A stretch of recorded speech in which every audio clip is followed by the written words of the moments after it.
ನಮಸ್ಕಾರ ವೀಕ್ಷಕರೇ, ಇವತ್ತಿನ ಪ್ರೈಮ್ ಟೈಮ್ ಕಾರ್ಯಕ್ರಮಕ್ಕೆ ಸ್ವಾಗತ. ನಮ್ಮ ತುಳುನಾಡಿನ ಪ್ರಸಿದ್ಧವಾಗಿರುವಂತಹ ಸಾವಿರಾರು ವರ್ಷಗಳ ಇತಿಹಾಸವಿರುವಂತಹ ಪೊಳಲಿ ಶ್ರೀ ರಾಜ ರಾಜೇಶ್ವರಿ ದೇವಸ್ಥಾನದ ಒಂದು ವೈಭವ ವೈಶಿಷ್ಟ್ಯವನ್ನ ಇವತ್ತಿನ ಕಾರ್ಯಕ್ರಮದಲ್ಲಿ ನಿಮ್ಮ ಮುಂದೆ ನಾವು ಪ್ರಸ್ತುತಪಡಿಸಲಿಕ್ಕಿದ್ದೇವೆ. ಪೊಳಲಿ ಶ್ರೀ ರಾಜರಾಜೇಶ್ವರಿ ದೇವಿ ಅಂತ ಬಂದಾಗ ನಮಗೆ ನೆನಪಿಗೆ ಬರುವಂತದ್ದು ಆ ಪೊಳಲಿ ದೇವಿಯ ಅದ್ಭುತವಾಗಿರುವಂತಹ 9 ಅಡಿ ಎತ್ತರದ ಮೂರ್ತಿ. ಅದೇನೇ ಕಷ್ಟಗಳು ಬರಲಿ, ತಾಯಿಯಲ್ಲಿ ನಾವು ಶ್ರದ್ಧಾ ಭಕ್ತಿಯಿಂದ ಬೇಡಿದ್ರೆ ಕೇಳಿದ್ದೆಲ್ಲವ ವರಹ ಕೊಡುವಂತಹ ಅದ್ಭುತವಾಗಿರುವಂತಹ ಮಾತೆ ಶ್ರೀ ರಾಜರಾಜೇಶ್ವರಿ ಮಾತೆ. ಅದೇ ರೀತಿ ಪೊಳಲಿ ಶ್ರೀ ರಾಜರಾಜೇಶ್ವರಿ ದೇವಿ ಅಂತ ಬಂದಾಗ ಅಲ್ಲಿಯ ವಾರ್ಷಿಕವಾಗಿರುವಂತಹ ಜಾತ್ರಾ ಮಹೋತ್ಸವ ಏನಿದೆ, ಈ ಜಾತ್ರಾ ಮಹೋತ್ಸವ ಲೋಕ ಪ್ರಸಿದ್ಧಿಯನ್ನ ಪಡೆದಿರುವಂತಹ ಜಾತ್ರಾ ಮಹೋತ್ಸವ, 1000 ಸೀಮೆಯ ಒಡತಿಯ ಜಾತ್ರಾ ಮಹೋತ್ಸವ. ಅದೇ ರೀತಿ ಹೆಮ್ಮೆಯಾಗುತ್ತೆ, ಯಾಕಂದ್ರೆ ನಮ್ಮ ತುಳುನಾಡಿನ ಇತಿಹಾಸ, ಸಂಪ್ರದಾಯ, ಸಂಸ್ಕೃತಿಯನ್ನ ಈ ಒಂದು ಕ್ಷೇತ್ರದಲ್ಲಿ ಅಚ್ಚುಕಟ್ಟಾಗಿ ಪ್ರತಿ ವರ್ಷ ಪಾಲನೆ ಮಾಡ್ಕೊಂಡು ಬರಲಾಗುತ್ತೆ. ಅದೇ ರೀತಿ ಇವತ್ತಿನ ವಿಶೇಷ ಕಾರ್ಯಕ್ರಮದಲ್ಲಿ ಲೋಕ ಪ್ರಸಿದ್ಧಿಯನ್ನ ಪಡೆದಿರುವಂತಹ ಪೊಳಲಿ ಶ್ರೀ ಮಾತೆಯ ಅದ್ಭುತವಾಗಿರುವಂತಹ ಜಾತ್ರಾ ಮಹೋತ್ಸವದ ಪೊಳಲಿ ಚೆಂಡು ಉತ್ಸವದ ಬಗ್ಗೆ ವೈಭವ ಮತ್ತು ವೈಶಿಷ್ಟ್ಯವನ್ನ ಇವತ್ತಿನ ಕಾರ್ಯಕ್ರಮದಲ್ಲಿ ನಿಮ್ಮ ಮುಂದೆ ಪ್ರಸ್ತುತಪಡಿಸಲಿಕ್ಕಿದ್ದೇವೆ. ಚೆಂಡು ಉತ್ಸವ ವಿಶೇಷ ಕಾರ್ಯಕ್ರಮಕ್ಕೆ ಸ್ವಾಗತ. ನಾನು ನಿತಿನ್ ಸಾಲ್ಯ.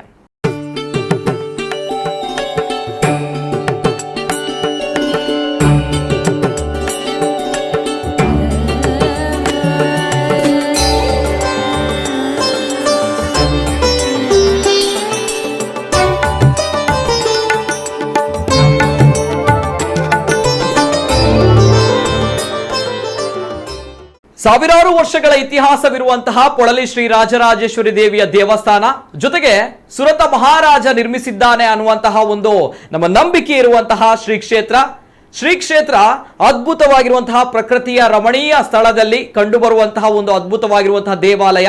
ಈ ದೇವಾಲಯಗಳಲ್ಲಿ ಭದ್ರಕಾಳಿಯ ಸಾನ್ನಿಧ್ಯ ಇದೆ, ಗಣಪತಿಯ ಸಾನ್ನಿಧ್ಯ ಇದೆ, ಸುಬ್ರಹ್ಮಣ್ಯನ ಸಾನ್ನಿಧ್ಯ ಇದೆ, ಇನ್ನಿತರ ದೇವತೆಗಳ ಸಾನ್ನಿಧ್ಯ ಈ ಕ್ಷೇತ್ರದಲ್ಲಿ ಬರುತ್ತೆ.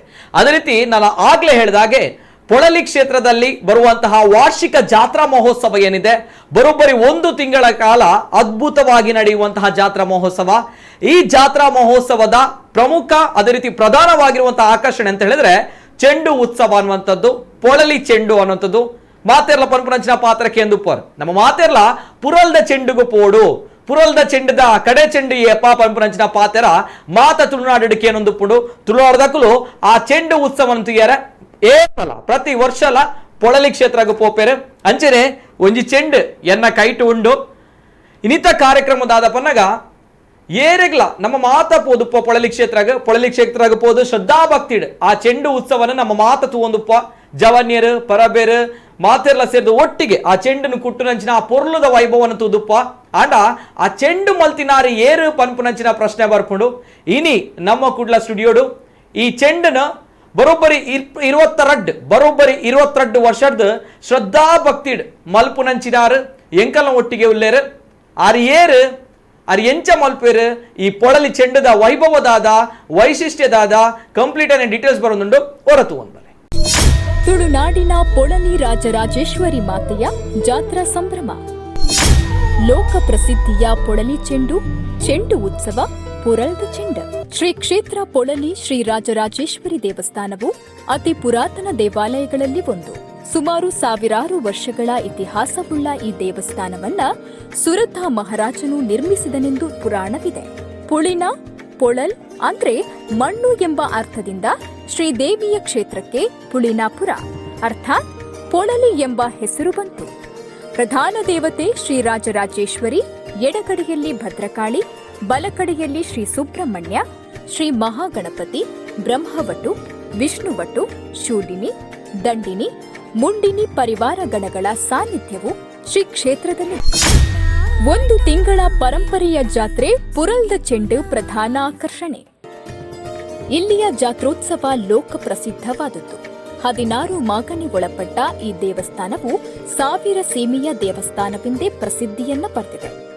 ಚೆಂಡು ಉತ್ಸವ ಎಂದು ಕರೆಯಲಾಗುವ ಪೊಳಲಿ ಚೆಂಡು ಹಬ್ಬವು ವಾರ್ಷಿಕ ದೇವಸ್ಥಾನದ ಉತ್ಸವದ ಸಮಯದಲ್ಲಿ 5 ದಿನಗಳ ಕಾಲ ನಡೆಯುವ ಜನಪ್ರಿಯ ಚೆಂಡು ಆಟವಾಗಿದೆ. ಆಟವನ್ನ ಐತಿಹಾಸಿಕವಾಗಿ ದುಷ್ಟತನದ ಉತ್ತಮ ಹೋರಾಟವನ್ನ ಪ್ರತಿನಿಧಿಸುತ್ತೆ ಮತ್ತು ಆಟಗಳ ಅಂತ್ಯದಲ್ಲಿ ಕಾರ್ ಉತ್ಸವವು ದುಷ್ಟತೆಗೆ ಉತ್ತಮವಾದ ಜಯವನ್ನ ಪ್ರತಿನಿಧಿಸುತ್ತೆ. ತುಳುನಾಡಿನ ಇತಿಹಾಸ ಪ್ರಸಿದ್ಧ ಮೃಣ್ಮಯ ಅಂದ್ರೆ ಮಣ್ಣಿನ ಮೂರ್ತಿ ಮಾತೆ ಶ್ರೀ ರಾಜರಾಜೇಶ್ವರಿಯ ಸನ್ನಿಧಿ ಪೊಳಲಿಯ ಜಾತ್ರೆ ಅಂದ್ರೆ ಅದು ವಿಶೇಷ ಮಾತ್ರವಲ್ಲ, ವಿಶಿಷ್ಟವೂ ಹೌದು. 1 ತಿಂಗಳ ಈ ಪರಂಪರೆಯ ಜಾತ್ರೆಯಲ್ಲಿ ಪುರಲ್ದ ಚೆಂಡು ಕೂಡ ಪ್ರಧಾನ ಆಕರ್ಷಣೆ. ಎಲ್ಲೆಡೆಯಿಂದ ಭಜಕರು ಹರಿದು ಬರುವ ಈ ಜಾತ್ರೆಯ ಚೆಂಡಿನಾಟದ ಹಿನ್ನೆಲೆ, ಅದರ ಆಚರಣೆ ಎಲ್ಲವೂ ಗಮನಾರ್ಹವೇ. ಪೊಳಲಿ ಜಾತ್ರೆಗೆ ದಿನ ನಿಗದಿಪಡಿಸುವಲ್ಲಿ ಮೂಡಬಿದಿರೆಯ ಪುತ್ತಿಗೆಯ ಕ್ಷೇತ್ರದ ಪಾತ್ರ ಪ್ರಮುಖವಾಗಿದೆ. ಅದೇ ರೀತಿ ಪ್ರಸಿದ್ಧ ಪೊಳಲಿ ಚೆಂಡಿಗೂ ಮೂಡಬಿದಿರೆಗೂ ಗಮನ ಸೆಳೆಯುವ ಸಂಬಂಧ ಅಂದ್ರೆ ಈ ಚೆಂಡು ತಯಾರಾಗುವುದು ಕೂಡ ಮೂಡಬಿದಿರೆಯಲ್ಲಿ.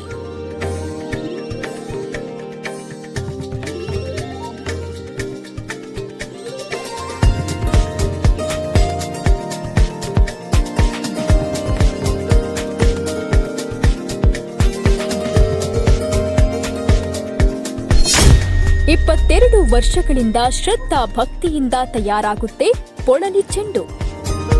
ಚೆಂಡಿನ ಹರಕೆ ಹೊತ್ರೆ ಕಷ್ಟ ಕಾರ್ಪಣ್ಯಗಳು ಕ್ಷಣ ಮಾತ್ರದಲ್ಲಿ ದೂರ. ಕಳೆದ 22 ವರ್ಷಗಳಿಂದ ಪೊಳಲಿ ಚೆಂಡಿನ ಸಿದ್ಧತೆಯನ್ನ ಶ್ರದ್ಧಾ ಭಕ್ತಿಯಿಂದ ನಿರ್ಮಿಸುವಲ್ಲಿ ಸಂತಸವನ್ನ ಕಂಡವರು ಇಲ್ಲಿನ ಗಾಂಧಿನಗರದ ಎಂ ಪದ್ಮನಾಭ ಸಮಗಾರ. ತಂದೆ ಕೃಷ್ಣ ಸಮಗಾರರಿಂದ ಬಳುವಳಿಯಾಗಿ ಬಂದ ವೃತ್ತಿ ಕೌಶಲ್ಯದ ಜೊತೆಗೆ ಚೆಂಡು ತಯಾರಿಕೆಯನ್ನ ಪದ್ಮನಾಭ ಮುಂದುವರಿಸಿಕೊಂಡು ಬಂದಿದ್ದಾರೆ. ಎತ್ತಿನ ದಪ್ಪ ಚರ್ಮವನ್ನ ಬೆಂಗಳೂರಿನಲ್ಲಿ ಶೋಧಿಸಿ ಮನೆಗೆ ತಂದು ತಮಗೆ ಬೇಕಾದ ರೀತಿಯಲ್ಲಿ ಹದ ಮಾಡಿ ತೆಂಗಿನ ನಾರನ್ನ ಚೆಂಡಿನೊಳಗೆ ನಿರ್ವಾತವಿಲ್ಲದಂತೆ ತುಂಬಿ ಹೊಲಿಯುವ ಚಾಕಚಕ್ಯತೆಗೆ ಅಷ್ಟೇ ಶ್ರಮವಿದೆ. ಮೊದಲು ವೃತ್ತಾಕಾರದ ಚರ್ಮವನ್ನ ಕತ್ತರಿಸಿ ಅರ್ಧ ಗೋಲಾಕಾರವಾಗಿ ರೂಪಿಸುವ ಹಂತದಲ್ಲಿ ಪುಟ್ಟ ಒನಕೆಯಿಂದ ಚರ್ಮವನ್ನ ಗುದ್ದಿ ಹದ ಮಾಡಬೇಕಾಗತ್ತೆ. ಹೀಗೆ 2 ಅರ್ಧ ಗೋಲಾಕಾರದ ಬಟ್ಟಲುಗಳು ತಯಾರಾದ ಬಳಿಕ ಎರಡನ್ನ ಚರ್ಮದ ದಾರದಿಂದಲೇ ಅರ್ಧಾಂಶ ಹೊಲಿಯಲಾಗತ್ತೆ. ನಂತರ ತೆಂಗಿನ ನಾರನ್ನ ನೀರು ಹನಿಸಿ ಒತ್ತಿ ಮಾಡಿ ಈ ಗೋಲದೊಳಗೆ ತುರುಕಿ ಮತ್ತೆ ಒತ್ತಡ ಹಾಕಿ ಗುದ್ದಬೇಕು. ಹೀಗೆ ಗುದ್ದಿ ಗಟ್ಟಿಗೊಳಿಸುವಾಗ ಎಲ್ಲಿಯೂ ಗೋಲದೊಳಗೆ ಖಾಲಿ ಜಾಗ ಸೃಷ್ಟಿಯಾಗದಂತೆ ನೋಡಿಕೊಳ್ಳಬೇಕಾಗುತ್ತೆ. ಹೀಗೆ ಸ್ವಲ್ಪ ಚಪ್ಪಟೆಯಾದ ಚೆಂಡು ತಯಾರಾಗತ್ತೆ. ಇದನ್ನ ಸಂಬಂಧಪಟ್ಟವರು ಒಯ್ದ ನಂತರ ಎಣ್ಣೆ ಕೊಡ್ತಾರೆ. ಆಗ ಪೂರ್ತಿಯಾಗಿ ಚೆಂಡಿನಾಕಾರಕ್ಕೆ ಬರುತ್ತೆ. ಹೀಗೆ ಜಿಲ್ಲೆಯ 10 ಹಲವು ಧಾರ್ಮಿಕ ಕ್ಷೇತ್ರಗಳಿಗೆ ಚೆಂಡು ತಯಾರಿಸಿಕೊಡುವ ಅವಕಾಶ ಪಡೆದಿರುವ ಪದ್ಮನಾಭ ಅಪರೂಪದ ಸಾಧಕರೂ ಹೌದು. ಮೂಡಬಿದಿರೆಯ ಹಳೆ ಠಾಣೆ ಬಳಿ ಕಲ್ಸಂಕದಲ್ಲಿ ಚರ್ಮದ ಚಪ್ಪಲಿ, ಶೂ, ಬ್ಯಾಗ್ ತಯಾರಿ ಹೀಗೆ ಕರಕುಶಲಿಗರಾದ ಪದ್ಮನಾಭ 15 ವರ್ಷಗಳಿಂದ ಇಲ್ಲಿನ ಸೊಸೈಟಿ ಬ್ಯಾಂಕಿನ ನಿರ್ದೇಶಕರಾಗಿ ಓರ್ವ ಜನಾನುರಾಗಿ ಸಹಕಾರಿಯೂ ಹೌದು. ಪರಂಪರೆಯ ಬೆಸುಗೆ ಇರುವ ಚೆಂಡುಗಳನ್ನ ತಯಾರಿಸುವ ಅವಕಾಶ ಪಡೆದಿರೋದು ನನ್ನ ಭಾಗ್ಯ ಅಂತಾರೆ ಪದ್ಮನಾಭ ಸಮಗಾರರು.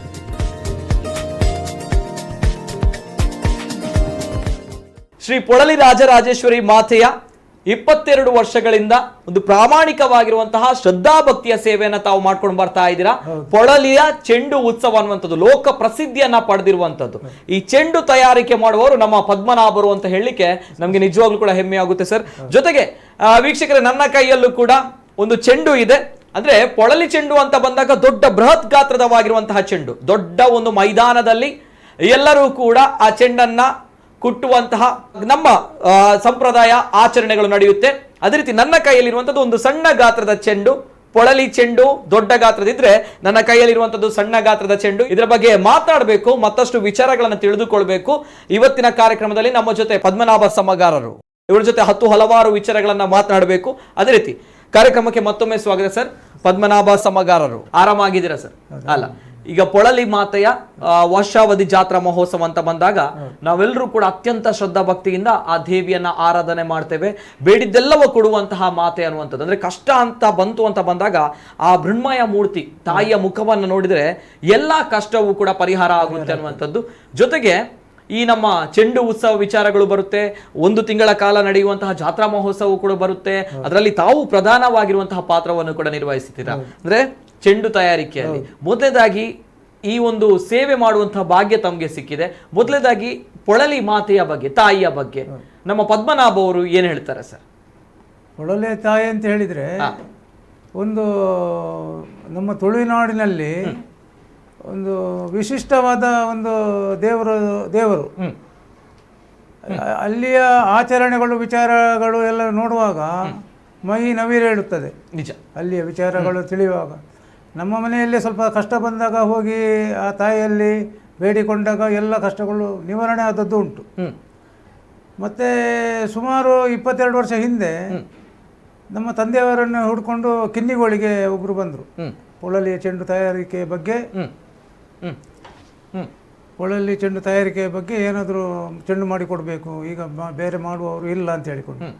ಹಾಗೆ ಅಲ್ಲಿ ತಂದೆಯವರನ್ನು ಹುಡ್ಕೊಂಡು ಬರುವಾಗ ತಂದೆಯವರು ತೀರಿ ಹೋಗಿದ್ರು. ಅವರು 96ರಲ್ಲೇ ತೀರಿ ಹೋಗಿದ್ರು. ಇದು ತಮ್ಮ ಚೆಂಡಿನ ತಯಾರಿಕೆಯ ವಿಚಾರವಾಗಿ ಬಂದಾಗ ಅಲ್ವಾ? ಹೌದು. ಅಲ್ಲಿ ಯಾರು ಹೇಳಿದ್ರಂತೆ, ನೀವು ಅವರ ಮಗ ಮೂಡುಬಿದಿರೆಯಲ್ಲಿ ಇದ್ದಾರೆ, ಆ ವ್ಯಕ್ತಿ ಅವರು ತೀರಿ ಹೋಗಿದ್ದಾರೆ, ಕೃಷ್ಣ ಸಮಗಾರ್ ಅಂತ ತೀರಿ ಹೋಗಿದ್ದಾರೆ, ಅವರ ಮಗ ಒಬ್ಬರು ಮೂಡುಬಿದಿರೆಯಲ್ಲಿದ್ದಾರೆ, ಅವರು ಮಾಡುವ ಸಾಧ್ಯತೆ ಉಂಟು, ನೀವು ಅಲ್ಲಿ ಹೋಗಿ ವಿಚಾರಿಸಿ ಅಂತ ಮೂಡುಬಿದಿರೆಗೆ ಕಳಿಸಿದರು. ಕಿನ್ನಿಗೋಳಿಯಿಂದ ಬಂದವರು ನಮ್ಮ ಅಂಗಡಿಗೆ ಬಂದು ಪೊಳಲಿಗೆ ಒಂದು ಅಗತ್ಯ ಒಂದು ಚೆಂಡು ಮಾಡಿ ಕೊಡಬೇಕು, ಯಾರು ಮಾಡ್ತಾರೆ ಅಂತಂದೆಲ್ಲ ವಿಚಾರಣೆ ಮಾಡಿ. ಅದಕ್ಕೆ ಮೂಡುಬಿದಿರೆಯಲ್ಲಿ ಚರ್ಮ ಉದ್ಯಮ ಮಾಡೋದು ನಾನೊಬ್ಬನೇ, ಬೇರೆ ಯಾರು ಈ ವ್ಯವಸ್ಥೆಯನ್ನು ಮಾಡೋದಿಲ್ಲ. ಮತ್ತೆ ಇದನ್ನು ಪೊಳಲಿ ಚೆಂಡಿನ ಅನುಭವ ನನಗಿಲ್ಲ. ನಾನು ಲೋಕಲ್ ಚೆಂಡುಗಳನ್ನೆಲ್ಲ ತಯಾರಿಸಿ ಕೊಡುವವ. ಮತ್ತೆ ಪೊಳಲಿ ಚೆಂಡು ಅಂತ ಹೇಳಿದ್ರೆ ಲೋಕಲ್ ಚೆಂಡು ಈ ಸೈಜ್, ಈ ರೀತಿಯ ಚೆಂಡುಗಳು. ನಮ್ಮ ತಂದೆಯವರೆಲ್ಲ ಮಾಡ್ತಿದ್ದದ್ದು ಈ ರೀತಿಯ ಚೆಂಡನ್ನೇ ಮಾಡ್ತಿದ್ದದ್ದು. ನಮ್ಮ ಅಜ್ಜನವರು ಮಾಡ್ತಿದ್ದು ಈ ರೀತಿಯ ಚೆಂಡನ್ನೇ ಮಾಡ್ತಿದ್ದದ್ದು. ಪೊಳಲಿಯ ಚೆಂಡು ಮಾತ್ರ ದೊಡ್ಡ ಗಾತ್ರದಿದ್ದದ್ದು, ಬೇರೆ ಎಲ್ಲ ದೇವಸ್ಥಾನಕ್ಕೆ ಸಣ್ಣ ಚೆಂಡುಗಳೇ ಇದ್ದದ್ದು. ಅದಕ್ಕೆ ನಾನು ಅಷ್ಟು ದೊಡ್ಡ ಚೆಂಡನ್ನು ನನಗೆ ಮಾಡಲಿಕ್ಕೆ ಸಾಧ್ಯತೆ ಇಲ್ಲ. ಯಾಕಂದ್ರೆ ನಾನು ಮೊದಲು ಬಾಲ್ಯದಲ್ಲಿ ಆ ಚೆಂಡನ್ನು ನೋಡಿದ್ದೆ ಅಲ್ಲಿ ದೇವಸ್ಥಾನದಲ್ಲಿ. ಅಷ್ಟು ದೊಡ್ಡ ಚೆಂಡು ಮಾಡಲಿಕ್ಕೆ ನನಗೆ ಅಸಾಧ್ಯ. ಮತ್ತೆ ಅದಕ್ಕೆ ಬೇಕಾದ ಕಚ್ಚಾ ಸಾಮಾನುಗಳು ಬೇಕಲ್ಲ, ಚರ್ಮ ಬೇಕು, ಅದಕ್ಕೆ ಬೇರೆ ಅದಕ್ಕೆಲ್ಲ ವ್ಯವಸ್ಥೆಗಳು ಬೇಕು, ಅದು ನನ್ನ ಹತ್ರ ಇಲ್ಲ ಅಂತ ಹೇಳಿದಾಗ ನೀವು ಏನಾದರೂ ಮಾಡಿ, ಹೇಗಾದರೂ ಮಾಡಿ ಈ ನಮಗೆ ಅಗತ್ಯ ಮಾಡಿ ಕೊಡಲೇಬೇಕು. ಯಾಕಂದ್ರೆ ಈ ಕ್ಷೇತ್ರದಲ್ಲಿ ಈಗ ಇಲ್ಲ ಚೆಂಡು ಇಲ್ಲದಿದ್ರೆ ಅದು ಜಾತ್ರೆ ಅಂತೇಳಿ ಆಗುದಿಲ್ಲ. ಅದನ್ನು ನೀವು ಹೇಗಾದ್ರೂ ನಿರ್ವಹಿಸಿ ಕೊಡಬೇಕು ಅಂತೇಳಿ ನಾನು ಶಿವಮೊಗ್ಗದಿಂದ ತಂದದ್ದು ಒಂದು ತುಂಡು ಚರ್ಮ ಇತ್ತು ನನ್ನ ಹತ್ರ. ಅದನ್ನು ದೊಡ್ಡ ಒಂದು ಈ ತೊಂದರಿದ ಅಟ್ಟಿ ಅಂತ ಹೇಳ್ತೇವೆ ನಾವು, ಆ ಅಟ್ಟಿಯನ್ನು ಇಟ್ಟು ಅದಕ್ಕೆ ಒಂದು ಸ್ಕೆಚ್ ಹಾಕಿ ಅದನ್ನು ಅದರಿಂದ ರೆಡಿ ಮಾಡಿ ಕೊಟ್ಟೆ ಅವರಿಗೆ. ಆ ಸೈಜ್ ಇದ್ದು ಅದನ್ನು 3 ದಿವಸದಲ್ಲಿ ಹರಿದಾಕಿದ್ರು. ಅಲ್ಲಿ 5 ದಿವಸ ಚೆಂಡು ಆಗಬೇಕಾದ್ರೆ ಅದು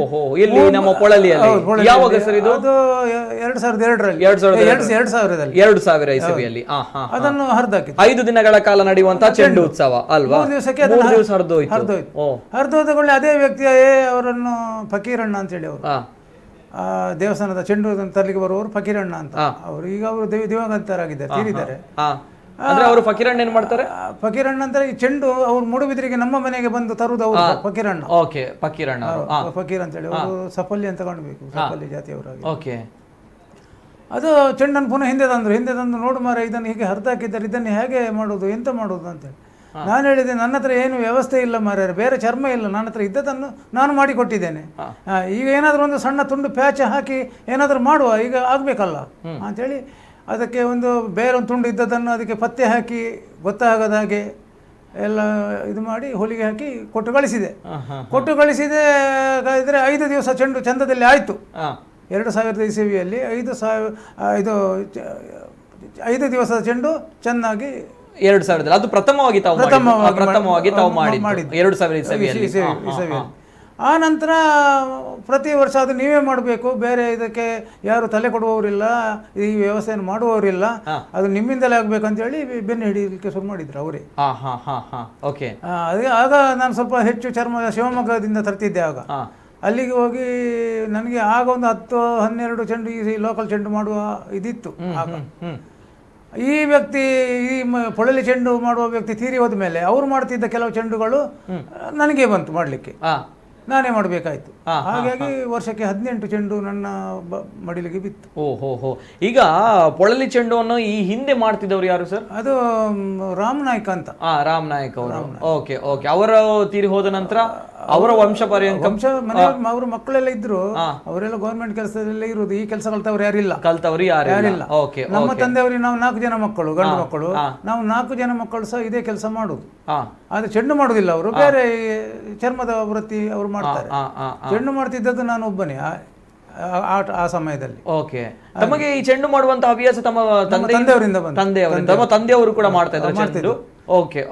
ತಂದೆಯವರು ಲೋಕಲ್ ಚೆಂಡುಗಳನ್ನೆಲ್ಲ ಮಾಡ್ತಾ ಇದ್ರು. ಪುತ್ತಿಗೆ ದೇವಸ್ಥಾನಕ್ಕೆ ಕೋಟೆ ಬಾಗಿಲಿಗೆ ಮಾರಿಗುಡಿ ದೇವಸ್ಥಾನಕ್ಕೆ, ಮತ್ತೆ ಮೂಡುಬಿದಿರೆಯಲ್ಲಿ ಮಾರಿಗುಡಿ ದೇವಸ್ಥಾನಕ್ಕೆ, ಹಾಗೆ ಕೆಲವು ಕಡೆಯಲ್ಲೆಲ್ಲ ಸಾಣೂರಿಗೆ ಎಲ್ಲ ನಮ್ಮ ತಂದೆಯವರು ಮಾಡಿ ಕೊಡ್ತಾ ಇದ್ರು.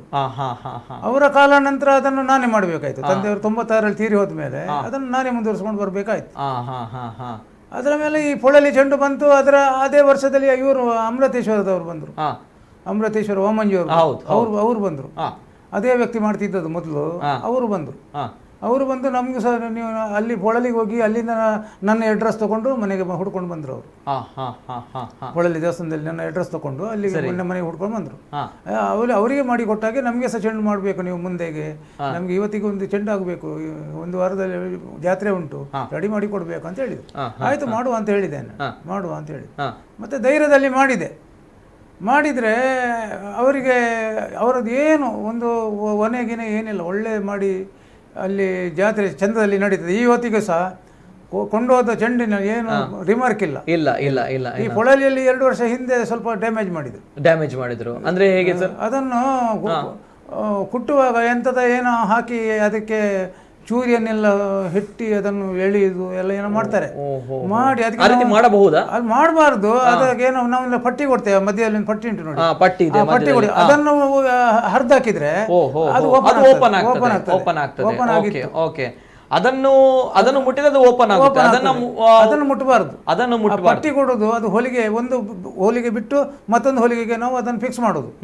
ಅದನ್ನು ಎಳೆದ್ರೆ ಅದರದ್ದು 2 ಭಾಗದ್ದು ಚಡಿ ಕಾಣ್ತದೆ ಅದರಲ್ಲಿ. ಆ ಚಡಿಗೆ ಪೆಟ್ಟಾದ್ರೆ ಅದು ಓಪನ್ ಆಗ್ತದೆ. ಓಪನ್ ಆದ್ರೆ ಅದರ ಒಳಗಿದ್ದದ್ದು ತೆಂಗಿನವರು ಹೊರಗೆ ಬರ್ತದೆ. ಹೊರಗೆ ಬಂದ್ರೆ ಅದು ಚೆಂಡು ಓಡುದಿಲ್ಲ, ಬಲ ಇಲ್ಲ ಅದಕ್ಕೆ. ಅದನ್ನು ಮತ್ತೆ ನನಗೆ ಫೋನ್ ಮಾಡಿ ಹೇಳಿದ್ರು, ಹೀಗೆ ಅದನ್ನು ಹರಿದಾಕಿದರೆ ನೀವು ಅದಕ್ಕೆ ಒಂದು ವ್ಯವಸ್ಥೆ ಮಾಡಬೇಕು ಅಂತೇಳಿ ಬಂದೆ ನಾನು.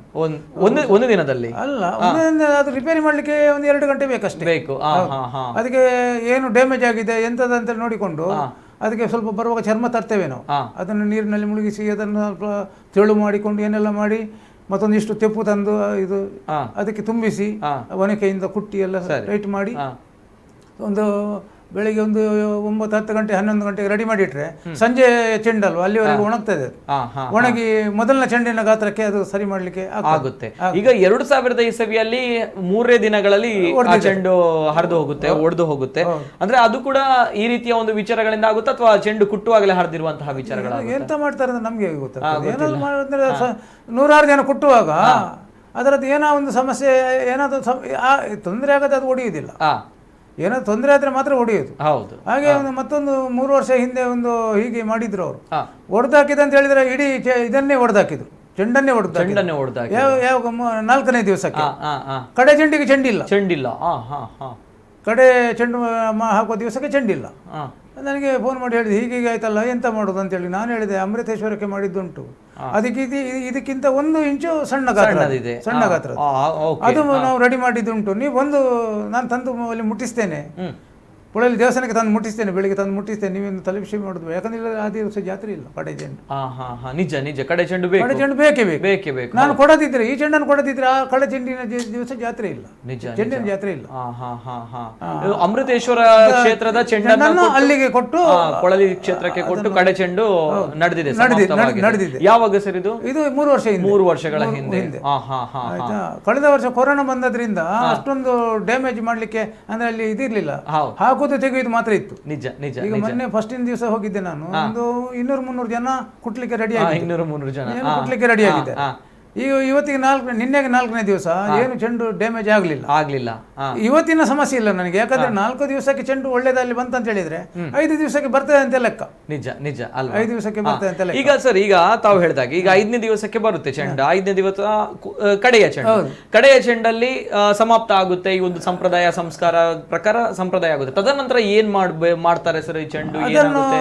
ಯಾರು ಅದನ್ನು ಗೆದ್ದು ಅದನ್ನು ದೇವಸ್ಥಾನಕ್ಕೆ ಒಪ್ಪಿಸ್ತಾರೆ, ಅದನ್ನು ಅವರನ್ನು ದೇವಸ್ಥಾನಕ್ಕೆ ಬಲಿ 3 ಸುತ್ತು ಬಂದು ಆ ಚೆಂಡಿನ ವಿಷಯಕ್ಕೆ ಅವರಿಗೆ ಏನಾದರೂ ಒಂದು ದೇವಸ್ಥಾನದಲ್ಲಿ ಗಂಧ ಪ್ರಸಾದನೆಲ್ಲ ಕೊಟ್ಟು ಅವರಿಗೆ ಒಂದು ಇದು ಅಂತ ಹೇಳ್ತಾರೆ ಅಂತ ಗೌರವ ಕೊಡುವಂತ, ದೇವಸ್ಥಾನದಲ್ಲಿ ಗೌರವ ಕೊಡುವಂತ ಆ ಟೀಮಿಗೆ, ಅವರ ಟೀಮಿಗೆ ಅದು ಮಾಡ್ತಾರೆ.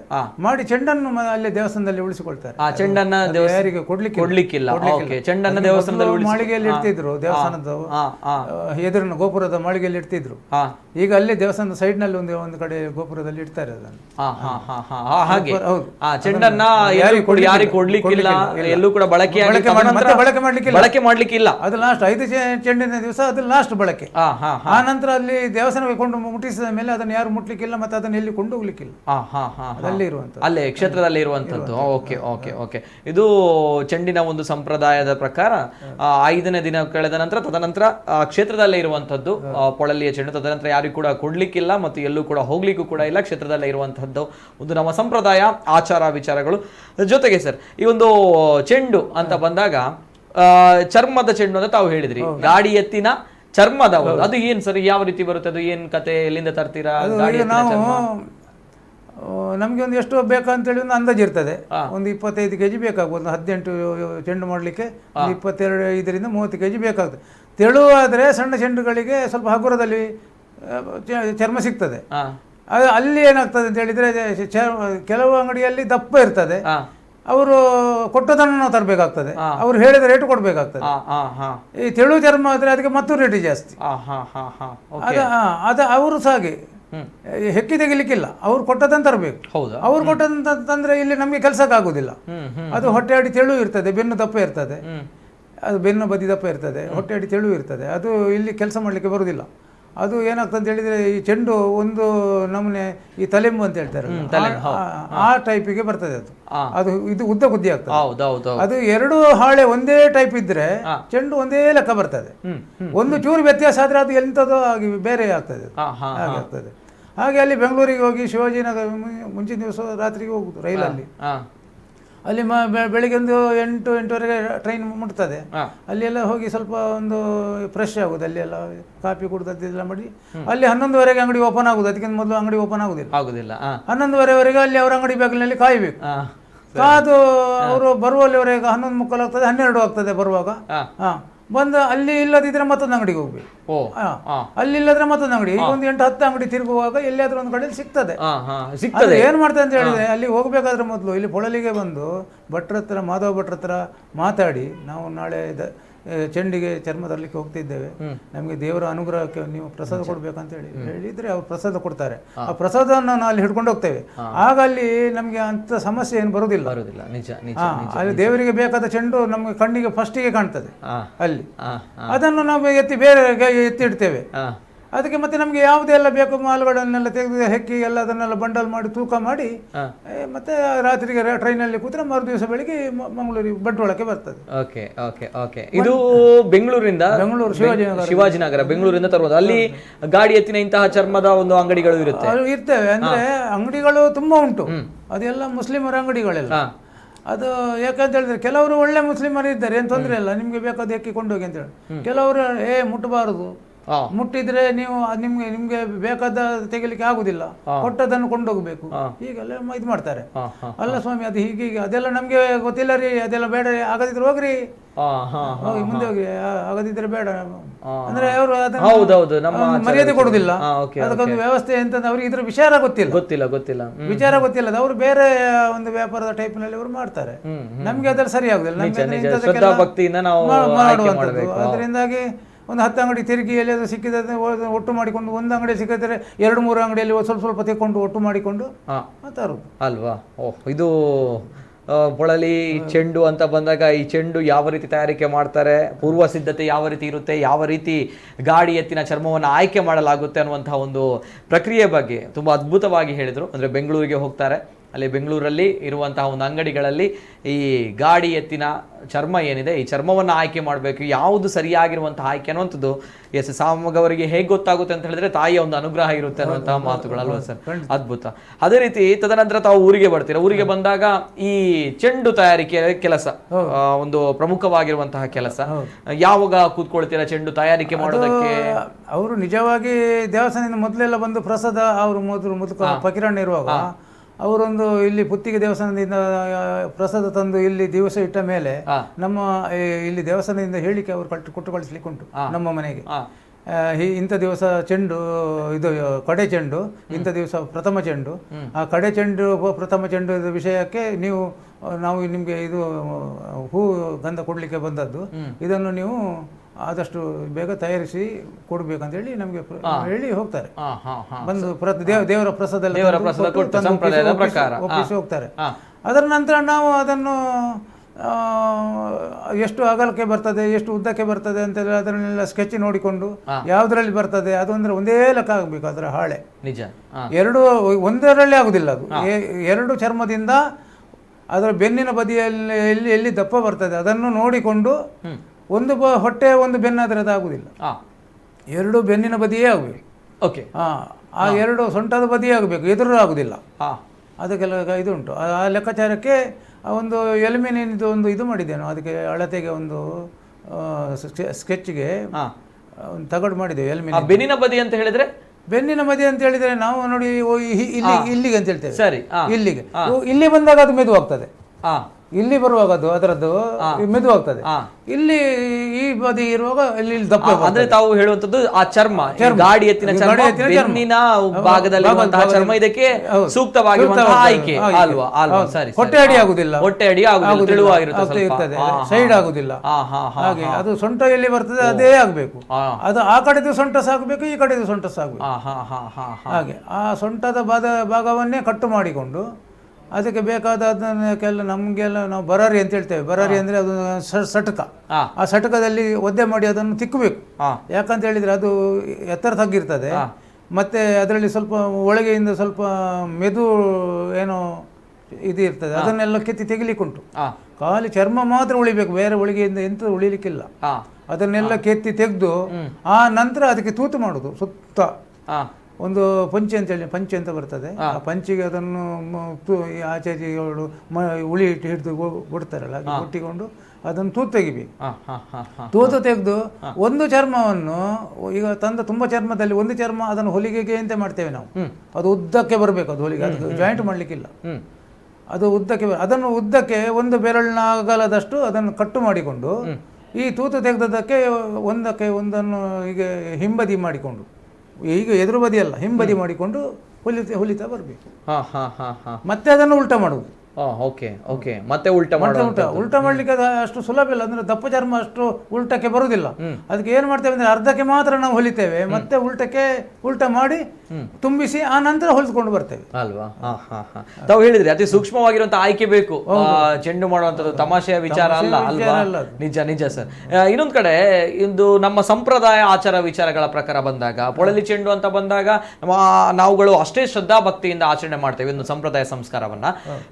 ಈ ಒಂದು ಚೆಂಡು ತಯಾರಿಕೆಯ ಸಂದರ್ಭ ಅಂದ್ರೆ ಏನಾದ್ರು ಒಂದು ಆಚಾರ ವಿಚಾರಗಳಿದೆಯಾ, ಸಂಪ್ರದಾಯ ಏನಾದ್ರು ಇದೆಯಾ, ಇದೇ ಟೈಮ್ಗೆ ಏನಾದ್ರು ಕುತ್ಕೊಳ್ಬೇಕು ಅಥವಾ ಈ ಟೈಮಲ್ಲಿ ಏನು ಮುಗಿಸ್ಬೇಕು ಅಂತ? ಅಂತದ್ದೇನಿಲ್ಲ. ಆದ್ರೆ ಶುದ್ಧಾಚಾರ ಅಂತ ಹೇಳಿದ್ರೆ ನಾವು ಸಸ್ಯಾಹಾರಿಗಳು. ಅದಕ್ಕೆ ಅದು ಮಾಡುವಾಗ ನಾವು ಮೀನು ಮಾಂಸಾಹಾರಿ ಎಲ್ಲ ತಿನ್ಲಿಕ್ಕೆ ಯಾವುದಿಲ್ಲ. ನಾವು ಇಲ್ಲಿ ನಿಜವಾಗಿ ಸ್ವಲ್ಪ ಸಸ್ಯಾಹಾರಿಗಳು ನಿಜವಾಗಿಯೂ ಕೂಡ. ಮತ್ತೆ ಅದನ್ನು ನಮಗೊಂದು ಲೆಕ್ಕಾಚಾರ ಇರ್ತದೆ, ಇಂಥ ದಿವಸ ಅದಕ್ಕೆ ಇಂಥದ್ದಾಗಬೇಕು ಅಂತ. ಈಗ ಒಂದು ದಿವಸ ಅದನ್ನು ಅಟ್ಟೆಯನ್ನು ಕಟ್ಟು ಮಾಡಿ ಇಡುವುದು ಮಾತ್ರ. ಅಟ್ಟೆಯನ್ನು ಕಟ್ಟು ಮಾಡಿ ಅದನ್ನು ನೀರಿನಲ್ಲಿ ಒದ್ದೆ ಮಾಡಿ ಅದಕ್ಕೆ ತಿಕ್ಕಬೇಕು. ಅದು ತಿಕ್ಕಿ ಅದರದ್ದು ಒಳಗೆ ನಾವು ಚಾಲೆ ಅಂತ ಹೇಳ್ತೇವೆ. ಚಾಲೆ ಅಂತ ಹೇಳಿದ್ರೆ ಅದರ ಒಳಗೆಯಿಂದ ಸ್ವಲ್ಪ ಈ ಹತ್ತಿಯ ಟೈಪ್ನಲ್ಲೆಲ್ಲ ಸ್ವಲ್ಪ ಒಳಗೆ ಇದು ಇರ್ತದೆ, ಅದನ್ನು ಕೆತ್ತಿ ತೆಗಿಬೇಕಾಗ್ತದೆ. ಅದು ತೆಗೆದು ಆ ನಂತರ ಈ ನಾವು ಏನು ಅಳತೆ ಉಂಟು, ಅಳತೆಯನ್ನಿಟ್ಟು ಅದನ್ನು ಕಟ್ಟು ಮಾಡಿ ಅದಕ್ಕೆ ತೂತಿನ ವ್ಯವಸ್ಥೆ ಮಾಡಿ ಇಡ್ತೇವೆ. ಇವತ್ತು ತೂತು ತೆಗೆದ್ರೆ ಅಲ್ಲಿಗೆ ಬಿಡುವುದು. ಮತ್ತೆ ಅದು ಹೊಲಿದ್ರೆ ಅದು ಅರ್ಧದಲ್ಲಿ ನಿಲ್ಲಿಸ್ಲಿಕ್ಕಿಲ್ಲ. ಹೊಲಿದ್ರೆ ಅರ್ಧದಲ್ಲಿ ನಿಲ್ಲಿಸ್ಲಿಕ್ಕಿಲ್ಲ. ಇದು ಆಚಾರ ವಿಚಾರವಾ ಅಥವಾ ಅಲ್ಲ? ನಾವು ಕೆಲಸದ ವಿಚಾರ. ಹೌದು, ಅರ್ಧ ಹೊಲಿದು ಅದನ್ನು ಅಲ್ಲೇ ಬಿಡುವುದು. ಮತ್ತೆ ಮರು ದಿವಸ ಅದನ್ನು ಉಲ್ಟಾ ಮಾಡಿದ ಮೇಲೆ ಮತ್ತೆ ತುಂಬಿಸ್ಲಿಕ್ಕೆ ಶುರು ಮಾಡುದು. ತುಂಬಿಸ್ಲಿಕ್ಕೆ ಬೆಳಿಗ್ಗೆ ಕೂತ್ರೆ ಇಬ್ಬರಿಗೆ ಸಂಜೆವರೆಗೆ ಆಗ್ತದೆ. ನನ್ನ ಮಗ ನನಗೆ ಸಹಾಯ ಮಾಡ್ತಾನೆ. ನೀವು ಇಬ್ರು ಸೇರ್ಕೊಂಡು ಮಾಡುವಂತದ್ದು ಆಗುದಿಲ್ಲ. ಅದು ಹಿಡಿಬೇಕು ಅದನ್ನು. ಅದೊಂದು ಒನಕೆ ಉಂಟು, ಒಂದಿಷ್ಟು ದೊಡ್ಡದೊಂದು ಒನಕೆ ಉಂಟು. ಆ ಒನಕೆಯಲ್ಲಿ ಅವ ಒಂದು ಹಗ್ಗದ ಅದಕ್ಕೆ ಎರಡು ಇದು ಬರ್ತದೆ, ಲಾಡಿ ಅಂತ ಹೇಳ್ತೇವೆ ನಾವು. ಹೊಲಿಯುವಂಥದ್ದು ಇದು ಉಂಟಲ್ಲ, ರಿಂಗ್ ಮಾಡಿ ಇದು ನೋಡಿ, ಇದು ರಿಂಗ್. ಅದಕ್ಕೆ ಒಂದು ನಾವು ಇಷ್ಟೊಂದು ಲಾಡಿ ಬಿಡ್ತೇವೆ. ಅವ ಒಂದು ಲಾಡಿ ಹಿಡ್ಕೊಳ್ಬೇಕು, ನಾನೊಂದು ಲಾಡಿ ಕೈಯಲ್ಲಿ ಹಿಡ್ಕೊಳ್ಬೇಕು. ಒನಕೆಯಿಂದ ಗುದ್ದಬೇಕು, ತೆಪ್ಪು ಚಂಡಿ ಮಾಡಿ ಅವ ಕೊಟ್ಟದನ್ನು ಹಾಕಿ ನಾನು ಗುದ್ದಬೇಕು. ಸರಿ, ಗುದ್ದಿ ಅದು ಎಲ್ಲಿ ಹೋಗಿ ಕೂತ್ಕೊಳ್ತದೆ ತೆಪ್ಪು, ನಾರು, ಎಲ್ಲಿ ಹೋಗಿ ಕೂತ್ಕೊಳ್ತದೆ ಅಲ್ಲಿ ಅದು ಗೋಳೆ ಆಗದಾಗೆ ನೋಡ್ಕೊಳ್ಬೇಕು. ಜಾಗ ಬಿಡ್ಲಿಕ್ಕಿಲ್ಲ ಅಲ್ಲಿ. ಅದು ಎಲ್ಲೆಲ್ಲಿ ಅದು ಜಾಗ ಬಿಟ್ಟುಕೊಳ್ಳಿ ಅದೇನಾಗ್ತದೆ, ಚೆಂಡು ವ್ಯತ್ಯಾಸ ಬರ್ತದೆ ಅಲ್ವಾ. ಅದು ಅಲ್ಲಿಂದ ತುಂಬಿಸಿಕೊಂಡು ಈ ಕಡೆಯಿಂದ ತುಂಬಿಸಿಕೊಂಡು ಆ ಕಡೆಯಿಂದ ತುಂಬಿಸಿಕೊಂಡು ಹಾಗೆ ಆಚೆ ಈಚೆ ಮಧ್ಯ ಎಲ್ಲ ಗುದ್ದಿ ಗುದ್ದಿ ಗುದ್ದಿ ಗುದ್ದಿ ಅರ್ಧಕ್ಕೆ ಬರುವಾಗ ನಮ್ಗೆ ಗೊತ್ತಾಗ್ತದೆ ಇದು ಅರ್ಧಕ್ಕೆ ಬಂದು ಸರಿ ಅರ್ಧಕ್ಕೆ ಬಂತು, ಇನ್ನು ಅರ್ಧ ಚೆಂಡ ಬಾಕಿ ಉಂಟು. ಅದನ್ನು 2 ಹೊಲಿಗೆ ಹಾಕುದು, ಸ್ವಲ್ಪ ತುಂಬಿಸುದು, ಮತ್ತೆ 2 ಆ ಕಡೆಯಿಂದ ಆಚೆ ಬದಿಯಿಂದ 2 ಹೊಲಿಗೆ ಹಾಕುದು, ಅಲ್ಲಿ ತುಂಬಿಸುದು. ಹಾಗೆ ಆ ಕಡೆಯಿಂದ ಈ ಕಡೆಯಿಂದ ಆ ಕಡೆಯಿಂದ ಈ ಕಡೆ ಮಾಡ್ಕೊಂಡು ಹತ್ರ ಬರುವಾಗ ಮತ್ತೆ ಅದರ ಮುಚ್ಚಳವನ್ನು ಅಲ್ಲಿಗೆ 4 ಹೊಲಿಗೆ ಇರುವಾಗ ಏನೆಲ್ಲ ಬಾಕಿ ಉಂಟು ಅದಕ್ಕೆಲ್ಲ ತುಂಬಿಸುವುದು, ಅಲ್ಲಿಗೆ ಟೈಟ್ ಮಾಡಿ ಪಟ್ಟಿಗೆ ಹೊಡುದು. ಅಲ್ಲಿಗೆ ಕೆಲಸ ಸಮಾಪ್ತ ಆಗುತ್ತೆ. ಒಂದು ಚೆಂಡು ತಯಾರಿಸಲಿಕ್ಕೆ ಸರ್ ತಾವು ಹೇಳಿದ್ರೆ ತಮ್ಮ ಜೊತೆ ಮಗನ ಸಹಕಾರ ಕೂಡ ದೊಡ್ಡ ಮಟ್ಟದಲ್ಲಿರುವಂತದ್ದು. ಮಗನ ಬಗ್ಗೆ ಕೂಡ ಮಾತಾಡಬೇಕು ಬಂದಿದ್ದಾರೆ, ಸೊ ಅವ್ರ ಜೊತೆ ಕೂಡ ನಾನು ಮಾತಾಡಬೇಕು. ಬ್ರೇಕ್ ನಂತರ ಅವ್ರ ಜೊತೆ ಕೂಡ ಮಾತಾಡ್ತೇನೆ. ಇಂದಿನ ಯುವಕರು ಈ ಒಂದು ಪುಣ್ಯದ ಕೆಲಸದಲ್ಲಿ ಒಂದು ಶ್ರದ್ಧಾ ಭಕ್ತಿಯ ಒಂದು ಆಚಾರ ವಿಚಾರದಲ್ಲಿ ಸಂಪ್ರದಾಯದಲ್ಲಿ ತೊಡಗಿಕೊಂಡಿದ್ದಾರೆ ಅನ್ನುವಂಥದ್ದು ನಮಗೂ ಕೂಡ ಹೆಮ್ಮೆ. ಅವ್ರ ಜೊತೆ ಕೂಡ ಮಾತಾಡಬೇಕು. ಅದೇ ರೀತಿ ಸರ್ ನಾನು ಆಗ್ಲೇ ಹೇಳಿದಾಗ ಶುದ್ಧಾಚಾರದಲ್ಲಿ ನಡೆಯುವಂತಹ ವಿಚಾರ, ಅದೇ ರೀತಿ ಎಷ್ಟು ದಿನಗಳು ತಗುಲುತ್ತೆ ಅಥವಾ ತಿಂಗಳುಗಳು ತಗುಲುತ್ತಾ, ಹೇಗೆ ಯಾವ ರೀತಿ? ಈಗ ನಾವು ಜನವರಿಯಲ್ಲಿ ತರ್ತೇವೆ ಚರ್ಮ, ಜನವರಿಯಲ್ಲೇ ಒಂದು 2, 3, 4 ಚೆಂಡು ಜನವರಿಯಲ್ಲಿ ಹೋಗ್ತದೆ. ಜನವರಿಯಲ್ಲಿ ಹೋಗ್ತದೆ. ಇದನ್ನು ಒಟ್ಟಿಗೆ ತರ್ತೀರಾ ತಾವು ಎಲ್ಲ? ಒಮ್ಮೆಲೆ ತರೋದು. ಅದು ಜನವರಿಯಲ್ಲಿ ಹೋಗ್ತದೆ, ಫೆಬ್ರವರಿಯಲ್ಲಿ ಒಂದು 2, 3, 4 ಹೋಗ್ತದೆ, ಮಾರ್ಚಲ್ಲಿ ಒಂದು 6, 7, 8 ಹೀಗೆ ಹೋಗ್ತದೆ ಮಾರ್ಚಲ್ಲಿ. ಏಪ್ರಿಲ್ ಈಗ ಪುತ್ತಿಗೆ ದೇವಸ್ಥಾನಕ್ಕೆ 2 ಚೆಂಡು, ಪುತ್ತಿಗೆ ದೇವಸ್ಥಾನ ಈಗ ರೆಡಿ ಮಾಡಿ ಇಟ್ಟಿದ್ದೇನೆ ಮನೆ. ಇದು ಮಲ್ಲೂರಿದ್ದು, ಇನ್ನೊಂದು ಅಮಟಾಡಿ ಅಂತ ಹೇಳಿ ಉಂಟು ಇಲ್ಲಿ ಬಂಟ್ವಾಳ ತಾಲೂಕಿನಲ್ಲಿ, ಅಲ್ಲಿದೆ, ಅದು ರೆಡಿ ಆಗಿದೆ. ಮತ್ತೆ 2 ಸಾಣೂರಿಗೆ, ಆಯರ ಸಾಣೂರು ಮತ್ತೆ ತಾಂದಗುಡ್ಡೆ ಅಂತ ಹೇಳಿ 2 ಉಂಟು, ಅಲ್ಲಿಗೆ 2 ಆಗಬೇಕು. ಮತ್ತೆ ಇಲ್ಲೊಂದು ನಮ್ಮ ಕೋಟೆ ಬಾಗಿಲಿನಲ್ಲಿ ಒಂದು ಮಾರಿಗುಡಿ ಉಂಟು, ಅಲ್ಲಿಗೆ ಒಂದು. ಮೂಡುಬಿದ್ರಲ್ಲಿ 2 ಮಾರಿಗುಡಿ ಉಂಟು, ಅಲ್ಲಿಗೆ. ಹಾಗೆ ಮತ್ತೊಂದು ಇಲ್ಲಿ ನೀರ್ಕೆರೆ ಅಂತ ಹೇಳಿದ್ರೆ ಇಲ್ಲಿ ಅಶ್ವತ್ಥಪುರದ ಹತ್ರ, ಅಲ್ಲಿಗೆ ಒಂದಾಗಬೇಕು. ಮತ್ತೆ ಮುಚ್ಚೂರು ಅಂತ ಹೇಳಿ ಒಂದು ಸರಿ, ಮುಚ್ಚೂರು ಅಲ್ಲಿಗೆ ಒಂದಾಗಬೇಕು. ಮತ್ತೆ ಮಿಜಾರಿಗೆ ಒಂದಾಗಬೇಕು. ಹಾಗೆ ಅದೆಲ್ಲ ಸುಮಾರು ಆಗ್ಬೇಕು. ಅಂದ್ರೆ ಅದನ್ನೇ ಮಾಡ್ತಾ ಇರೋದು. ಸರಿ, ದಿವಸಕ್ಕೆ ಒಂದು ಮಾಡುದು, ಅದು ಒಣಗಲಿ ಸಣ್ಣದಾದ್ರೆ ದಿನಕ್ಕೆ ಒಂದು ಮಾಡ್ಲಿಕ್ಕೆ ಮಾಡಬಹುದು ಅಲ್ವಾ? ಇದಕ್ಕೆ ದಿವಸಕ್ಕೆ ಒಂದು ದಿವಸಕ್ಕೆ ಆಗ್ತದೆ. ಒಂದು ದಿವಸಕ್ಕೆ ಒಂದು ಬೇರೆ ದೊಡ್ಡ ಚೆಂಡುಗಳೆಲ್ಲ ಒಂದು ದಿವಸಕ್ಕೆ ಆಗುದಿಲ್ಲ. ಈ ಅಮೃತೇಶ್ವರಕ್ಕೆ 2-2.5 ದಿವಸ ಬೇಕು. ಅಮೃತೇಶ್ವರಕ್ಕೆ ಇದಕ್ಕೆ ಪೊಳಲಿದಕ್ಕೆ 3 ದಿವಸ ಬೇಕು. ಪೊಳಲಿದಕ್ಕೆ 3 ದಿವಸ ಬೇಕು, ತಿಂಗಳು ಗಟ್ಲೆ ಬೇಕಾಗಿಲ್ಲ. 3 ದಿವಸ ಒಣಗಲಿಕ್ಕೆ 15-20 ದಿವಸ ಬೇಕು. ತದನಂತರ ಇದೆಲ್ಲ ಹಸಿ ಇರ್ತದಲ್ಲ ಒದ್ದೆ ಮಾಡಿದ್ದು, ಒಳಗಿಂದ ತೆಪ್ಪು ಚಂಡಿ ಮಾಡಿ ಹಾಕುದಲ್ವಾ? ನಿಜ. ಅದು ಒಣಗಲಿಕ್ಕೆ ನಮ್ಮ ಮನೆ ಎದುರಿಗೆ ಸ್ಲ್ಯಾಪ್ ಉಂಟು, ಆ ಸ್ಲ್ಯಾಪಿನ ಮೇಲೆ ಕೊಂಡೋಗಿ ಇಡುದು. ಒಳಗೆ ರಾತ್ರಿ ಒಳಗೆ ತಂದು ಅದಕ್ಕೆ ಹನಿ ನೀರು ಬೀಳಬಾರ್ದು, ಅದು ಕಲರ್ ಚೇಂಜ್ ಆಗ್ತದೆ. ಅದು ಬೆಳಗ್ಗೆಯಿಂದ ಸಂಜೆವರೆಗೆ ಒಣಗಬೇಕು, ಮತ್ತೆ ಅದನ್ನು ಒಳಗೆ ಇಡಬೇಕು, ಮರುದಿನ ಪುನಃ ಹಾಗೆ ಒಣಗಲಿಕ್ಕೆ ಇಡಬೇಕು. ಹೀಗೆ ಒಟ್ಟು ಈಗ ತಾವುಗಳು 18 ಚೆಂಡನ್ನ ಮಾಡ್ತಾ ಇದ್ದಾರೆ. ಈ ಸಲ ಏನಾಗಿದೆ ಅಂದ್ರೆ 18 ಚೆಂಡು ಆಯ್ತು. ಅದರ ಮೇಲೆ ಒಬ್ರು ಮೊನ್ನೆ ಬಂದ್ರು, ನಮ್ಮ ತಾಯಿಗೆ 90 ವರ್ಷದವರಿಗೆ ಒಂದು ಎಂಥದ್ದು ಹೊಟ್ಟೆಯಲ್ಲಿ ಒಂದು ಗೆಡ್ಡೆ ಬೆಳೆದಿತ್ತು, ಅದು ಆಪರೇಷನ್ ಮಾಡ್ಲಿಕ್ಕೆ ಆಗುದಿಲ್ಲ ಅಂತ ಹೇಳಿದ್ರು ಡಾಕ್ಟ್ರು. ಅದು ಭಾರಿ ಸೀರಿಯಸ್ ಕೇಸು ಅಂತ ತೋರಿ ಬಂತು. ಅದಕ್ಕೆ ತಾಂದಗುಡ್ಡೆ ಸಾಣೂರಿಗೆ ನಾನು ಒಂದು ಚೆಂಡಿನ ಹರಕೆ ಹೇಳ್ತೇನೆ ಅಂತ ಹೇಳಿದ್ರಂತೆ. ಅದಕ್ಕೆ ಆ ಹೆಂಗಸಿನ ಗೆಡ್ಡೆ ಹೊಟ್ಟೆಯಲ್ಲಿ ಇದ್ದದ್ದು ಕರಗಿ ಹೋಗಿದೆ ಅಂತೆ. ಅದಕ್ಕೆ ನಿನ್ನೆ ಬಂದು ನನಗೊಂದು ಚೆಂಡು ಆಗಬೇಕು, ನಾವು ಅಲ್ಲಿ ಒಂದು ಹರಕೆ ಹೇಳಿದ್ದೇವೆ ಅದು ತಾಂದಗುಡ್ಡೆಗೆ, ಅದೊಂದು ಚೆಂಡು ನೀವು ಕೊಡಬೇಕು. ನಾನು ಹೇಳಿದೆ ನಮ್ಮ ಹತ್ರ 18 ಚೆಂಡು ಮಾತ್ರ ಇರೋದು, ಅದು ಬೇರೆಯವರಿಗೆಲ್ಲ ಕೊಡ್ಲಿಕ್ಕೆ ಮಾಡಿದ್ದು. ಆದ್ರೆ ನೀವು ಹರಿಕೆದೆ ಅಂತ ಹೇಳುವಾಗ ನಾವು ನಿಮ್ಗೆ ಇಲ್ಲ ಅಂತ ಹೇಳಲಿಕ್ಕೆ ಆಗುದಿಲ್ಲ. ಅವ್ರಿಗೆ ನಾನು ಮತ್ತೆ ಬೇರೆ ಏನಾದ್ರು ಮಾಡಿ ಕೊಡ್ತೇನೆ, ಈಗ ಬಂದದಕ್ಕೆ ನೀವು ಕೊಂಡೋಗಿ ಅಂತ ಅವ್ರಿಗೆ ಕೊಟ್ಟೆ. ಇವತ್ತು ಬೇರೆ ಕಡೆಯಿಂದ ಇನ್ನೊಬ್ರು ಯಾರೋ ಬಂದ್ರು, ನಮ್ದು ಮೊದಲು ಒಂದು ಚೆಂಡು ಕೊಂಡದ್ದು ಅದು ಒಡೆದು ಹೋಗಿದೆ, ಅದನ್ನು ನೀವು ಈಗ ರಿಪೇರಿ ಮಾಡ್ಲಿಕ್ಕೆ ಸಾಧ್ಯತೆ ಅದು ಕಾಣುದಿಲ್ಲ, ನೀವೊಂದು ನಮ್ಗೆ ಹೊಸ ಚೆಂಡು ಕೊಡ್ಬೇಕಂತ.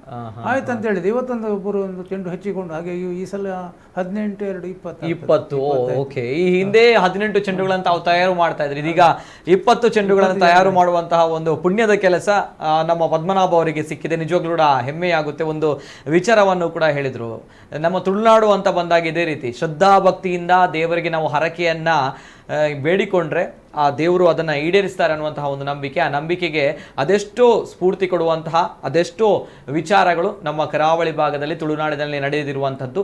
ಜೊತೆಗೆ ಏನೋ ಒಂದು ಕಾಯಿಲೆ ಬಂತು, ಆ ಸಂದರ್ಭ ಚೆಂಡು ನಾನು ಕೊಡ್ತೇನೆ ಹರಕೆಯ ರೂಪದಲ್ಲಿ ಅಂತ ಬಂದಾಗ ಆ ಕಾಯಿಲೆ ಕೂಡ ಗುಣಮುಖವಾಗಿರುವಂಥದ್ದು ನಿಜವಾಗ್ಲೂ ಕೂಡ ಹೆಮ್ಮೆ ತರುತ್ತೆ, ನಿಜವಾಗ್ಲೂ ಕೂಡ ಖುಷಿ ಆಗುತ್ತೆ. ಇದು ನಮ್ಮ ದೇವರ ಮಹಿಮೆ. ಅದೇ ರೀತಿ ಪೊಳಲಿಯ ಚೆಂಡು ಉತ್ಸವ, ಇದರ ಬಗ್ಗೆ ನಾವು ಮಾತನಾಡ್ತಾ ಇದ್ದೇವೆ, ಇದರ ವೈಭವ ವೈಶಿಷ್ಟ್ಯದ ಬಗ್ಗೆ ನಾವು ಮಾತನಾಡ್ತಿದ್ದೇವೆ. ಜೊತೆಗೆ ನಮ್ಮ ಜೊತೆ ಪದ್ಮನಾಭ ಅವರಿದ್ದಾರೆ. ಬರೋಬ್ಬರಿ 22 ವರ್ಷಗಳಿಂದ ಶ್ರದ್ಧಾಭಕ್ತಿಯಿಂದ ಈ ಒಂದು ಚೆಂಡಿನ ತಯಾರಿಕೆಯಲ್ಲಿ ತೊಡಗಿಕೊಂಡಿದ್ದಾರೆ. ಜೊತೆಗೆ ಇವರ ಜೊತೆ ಇವರ ಮಗನು ಕೂಡ ಈ ಒಂದು ಪುಣ್ಯದ ಕೆಲಸದಲ್ಲಿ ತೊಡಗಿಕೊಂಡಿದ್ದಾರೆ.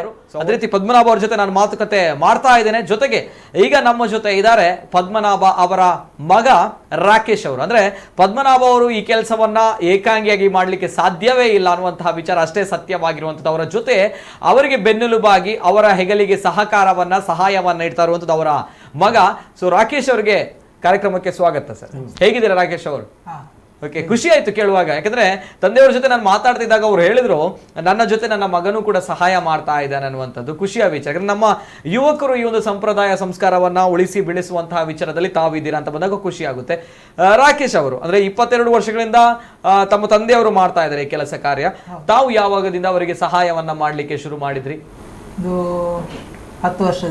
10 ವರ್ಷದಿಂದ ತಾವು ಸಹಾಯ ಮಾಡ್ಲಿಕ್ಕೆ ಶುರು ಮಾಡಿದ್ರಿ.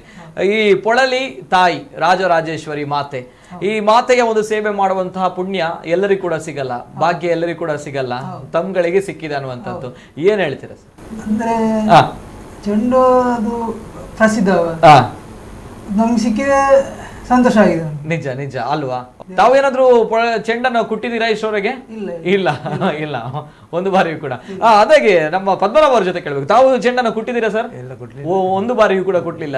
ಯಾವಾಗ ಹೋಗಿದ್ರಿ? ಅಂದ್ರೆ 10 ವರ್ಷಗಳ ಚಿಕ್ಕದಿರುವಾಗ ನಾವು ಹೋಗ್ತಿದ್ದೆವು. ಮೊನ್ನೆ ಫಸ್ಟ್ ಚೆಂಡಿಗೆ ಸಹ ಹೋಗಿದ್ದೇವೆ, ಇವರು ನಾವೆಲ್ಲ ಒಟ್ಟಿಗಿದ್ದೆವು. ನಮ್ಮ ಕಾಲ ಬುಡಕ್ಕೆ ಬಂತು, ನಾವು ಕುಟ್ಲಿಕ್ಕೆ ಹೋಗ್ಲಿಲ್ಲ. ಏನ್ ಸರ್ ಯಾಕೆ ಅಂತ ಹೇಳಿದ್ರೆ?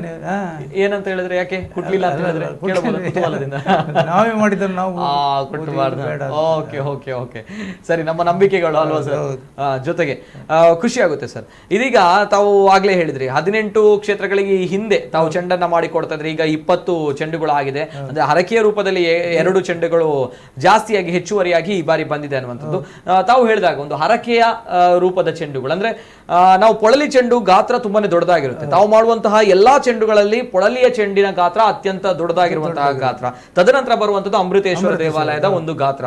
ಪೊಳಲಿ ಚೆಂಡಿನ ಗಾತ್ರ ಇಷ್ಟೇ ಗಾತ್ರ ಇದೆ, ಇಷ್ಟೇ ಗಾತ್ರ ಮಾಡಬೇಕು ಅನ್ನುವಂಥದ್ದು ಏನಾದ್ರು ಇದೆಯಾ? ಅದೇನಿಲ್ಲ, ಯಾಕಂತ ಹೇಳಿದ್ರೆ ಅವತ್ತಿಂದ ಇವತ್ತಿನವರೆಗೆ ಅದು ಅಚ್ಚಿ ಒಂದೇ, ಅದಕ್ಕೆ ಒಂದು ಅಚ್ಚಿ ಅಂತ ಮಾಡಿದ್ದೇವೆ. ಎಲ್ಮಿನದೊಂದು ಅಚ್ಚಿ ಅಂತ ಹೇಳಿ ಉಂಟು. ಆ ಅಚ್ಚಿ ತಗಡದು, ಎಲ್ಮಿನ ತಗಡು, ಅದರನ್ನೇ ಇಡುದು, ಅದರಲ್ಲೇ ಸ್ಕೆಚ್ ಮಾಡಿ ಮಾಡೋದು.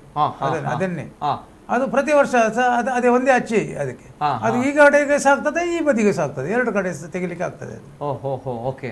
ಒಂದು ಕಡೆ ಈ ಕಡೆ ಹಾಕಿದ್ರೆ ಮತ್ತೊಂದು ತಿರುಗಿಸಿ ಈ ಕಡೆ ಹಾಕಿದ್ರೆ ಆಯ್ತು, 2 ಅದು ಒಂದೇ ಬರ್ತದೆ. ಆ ರೀತಿ ಬರುತ್ತೆ ಅಲ್ವಾ ಸರ್? ಎಸ್. ಅದೇ ರೀತಿ ವೀಕ್ಷಕರೇ ನೋಡ್ತಾ ಇದ್ದೀರಾ, ಪೊಳಲಿ ಚೆಂಡಿನ ಬಗ್ಗೆ ನಾವು ಮಾತಾಡ್ತಾ ಇದ್ದೇವೆ. ಪೊಳಲಿ ಚೆಂಡು ಉತ್ಸವದ ಬಗ್ಗೆ ನಾವುಗಳು ಮಾತಾಡ್ತಾ ಇದ್ದೇವೆ. ಜೊತೆಗೆ ಇಲ್ಲಿ ಈ ಚೆಂಡು ತಯಾರಿಕೆಯಲ್ಲಿ ಪದ್ಮನಾಭ ಅವರು ಶ್ರದ್ಧಾಭಕ್ತಿಯಿಂದ ತಯಾರಿಕೆಯನ್ನ ಮಾಡ್ತಾ ಇದ್ದಾರೆ. ಜೊತೆಗೆ ಇವರು 20 ಚೆಂಡುಗಳನ್ನ ಈಗ ಮಾಡಬೇಕು ಹೆಚ್ಚುವರಿಯಾಗಿ ಅನ್ನುವಂತಹ ವಿಚಾರಗಳು ಬಂದಾಗ ಈ ಚೆಂಡುವಿನ ಗಾತ್ರ ತಾವು ನೋಡ್ತಾ ಇದ್ದೀರಾ. ನನ್ನ ಕಣ್ಣ ಮುಂದೆ ಒಂದು ಚೆಂಡು ಇದೆ. ಇದು ಎಲ್ಲಿಗೆ ಕೊಡ್ಲಿಕ್ಕೆ ಸರ್? ಇದು ಮಲ್ಲೂರಿಗೆ ಕೊಡುವಂತಹ ಚೆಂಡು. ಅದೇ ರೀತಿ ಇಂತಹ ಹರಕೆಯ ರೂಪದಲ್ಲಿ ಅನೇಕ ಚೆಂಡುಗಳು ಬರುತ್ತೆ ಅನ್ನುವಂಥದ್ದು ವೆರಿ ಇಂಟ್ರೆಸ್ಟಿಂಗ್. ಈ ವಿಚಾರಗಳ ಬಗ್ಗೆ ಕೇಳಬೇಕು. ಜೊತೆಗೆ ಮುಲ್ಕಿ ಮೂಡುಬಿದ್ರೆ ಶಾಸಕರು ಉಮನಾಥ್ ಕೋಟಿಯನವರು ಕೂಡ ಹರಕೆಯ ರೂಪದಲ್ಲಿ ಇಂತಹ ಒಂದು ಚೆಂಡನ್ನ ಕೊಟ್ಟಿದ್ದಾರೆ. ಏನ್ ಸರ್ ಆ ವಿಚಾರ ಬಗ್ಗೆ ಹೇಳಿ? ಅದೇ ಅವರು ಸುರಿಗೆ ಚುನಾವಣೆಯಲ್ಲಿ ನಿಂತು ಪರಾಭವಗೊಂಡ್ರು. ಅದು ಯಾಕಂತ ಹೇಳಿದ್ರೆ ನಾವು ಬಿಜೆಪಿ, ನಾವು ಅಲ್ಲ ಅಂತ ಹೇಳಿದ್ರೆ ನಾವು ಬಿಜೆಪಿ. ಅವರ ಮೇಲೆ ಭಾರಿ ಅಭಿಮಾನ ಇತ್ತು, ಅವರು ವಿನ್ ಆಗ್ತಾರೆ ಅಂತ ಹೇಳುವ ಒಂದು ಭರವಸೆ ಇತ್ತು. ಆದ್ರೆ ಅವರು ಸೋತಾಗ ತುಂಬಾ ಆಘಾತ ಆಯ್ತು. ಆಗ ನೋಡುವ ಮುಂದಿನ ದಿವಸ ಅವರಿಗೆ ಒಂದು ಅವಕಾಶ ಸಿಗ್ತದೆ, ದೇವರಳ್ಳಿಂದ ಪ್ರಾರ್ಥನೆ ಮಾಡಿಕೊಂಡು ಅವರಿಗೆ ಒಂದು ಹರಕೆ ಚೆಂಡು ಕೊಡುವ ಒಂದು ವ್ಯವಸ್ಥೆ ಮಾಡುವ ಅಂತ ಹೇಳಿ ಒಂದು ಮನಸ್ಸಿನಲ್ಲಿ ಇತ್ತು. ಆದರೆ ಮತ್ತೊಂದು ಚುನಾವಣೆ ಬರುವಾಗ ದೃಢ ನಂಬಿಕೆಯಿಂದ ದೇವರಿಗೆ ಹರಕೆ ಹೇಳಿಬಿಟ್ಟೆ. ಅವರು ವಿನ್ ಆದ್ರೆ ಅವರ ಹೆಸರಿನಲ್ಲಿ ಅವರ ಹತ್ರವೇ ಒಂದು ಚೆಂಡನ್ನು ಕ್ಷೇತ್ರಕ್ಕೆ ಅರ್ಪಿಸ್ತೇನೆ ನಾನು ಅಂತ ಹೇಳಿಕೊಂಡು ಅದಕ್ಕೆ ನಾನೇ ಹೇಳಿದ್ದು ಹರಕೆ. ಅವರು ಹೇಳಿದ್ದಲ್ಲ, ನಾನೇ ಹೇಳಿಕೊಂಡು ಅವರ ಮೇಲೆ ಅಭಿಮಾನದಿಂದ. ಅದು ಅವರು ವಿನ್ ಆದ್ರು.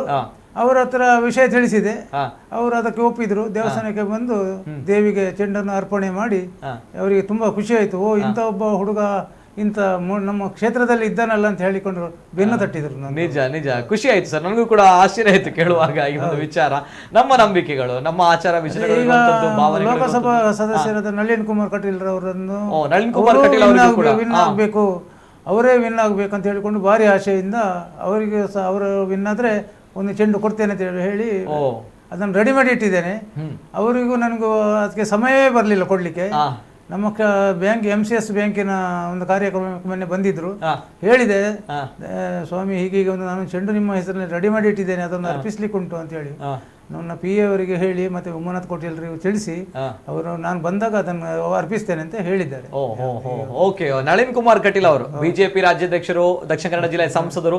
ಸೊ ಅವರು ಕೂಡ ಜಯ ಗಳಿಸಬೇಕು ಅನ್ನುವಂಥ ದೃಷ್ಟಿಯಲ್ಲಿ ಪದ್ಮನಾಭ ಅವರು ಅತ್ಯಂತ ಶ್ರದ್ಧಾ ಭಕ್ತಿಯಿಂದ ಹರಕೆಯ ರೂಪದಲ್ಲಿ ಒಂದು ಚೆಂಡನ್ನ ನೀಡ್ತಾ ಇದ್ದಾರೆ ಅನ್ನುವಂಥದ್ದು ನಿಜವಾಗ್ಲೂ ಕೂಡ ಹೆಮ್ಮೆ ಆಗುತ್ತೆ. ಇದು ನಮ್ಮ ನಂಬಿಕೆ, ಇದು ನಮ್ಮ ಭಾವನೆ, ಇದು ನಮ್ಮ ಸಂಪ್ರದಾಯ, ಆಚಾರ ವಿಚಾರಗಳು. ಜೊತೆಗೆ ಮುಲ್ಕಿ ಮೂಡುಬಿದ್ರೆ ಶಾಸಕರು ಉಮ್ಮನಾಥ್ ಕೋಟಿನವರು ಅವರು ಕೂಡ ಜಯ ಗಳಿಸಬೇಕು ಅನ್ನುವಂಥ ದೃಷ್ಟಿಯಲ್ಲಿ ಸ್ವತಃ ಪದ್ಮನಾಭ ಅವರು ಹರಕೆಯನ್ನು ಹೊತ್ತಿದ್ರು. ಹಾಗಾಗಿ ಹರಕೆಯ ರೂಪದಲ್ಲಿ ಚೆಂಡನ್ನ ದೇವಾಲಯಕ್ಕೆ ಸಮರ್ಪಣೆ ಮಾಡಿದ್ದಾರೆ ಅನ್ನುವಂಥದ್ದು. ಹಾಗಾಗಿ ಸರ್ ನಾನು ಕೇಳುವಂಥ ಈ ಚೆಂಡು ಅಂದ್ರೆ ಹರಕೆಯ ರೂಪದಲ್ಲಿ ಕೊಡುವಂತಹ ಚೆಂಡು ಏನಿದೆ, ಇದನ್ನು ಅಂದ್ರೆ ನಮ್ಗೆ ಗೊತ್ತಿರುವಂತಹ ಪ್ರಕಾರ ಪೊಳಲಿ ಕ್ಷೇತ್ರದಲ್ಲಿ ದೊಡ್ಡ ಚೆಂಡು, ಪುರಲ್ದ ಚೆಂಡು ಅನ್ನುವಂತಹ ವಿಚಾರ ಬರುತ್ತೆ. ಈ ಚೆಂಡನ್ನ ಈ ಗಾತ್ರದಲ್ಲಿ ಹರಕೆ ಚೆಂಡು ಇದೇ ಗಾತ್ರದಲ್ಲಿ ಬರುವಂತದ್ದು.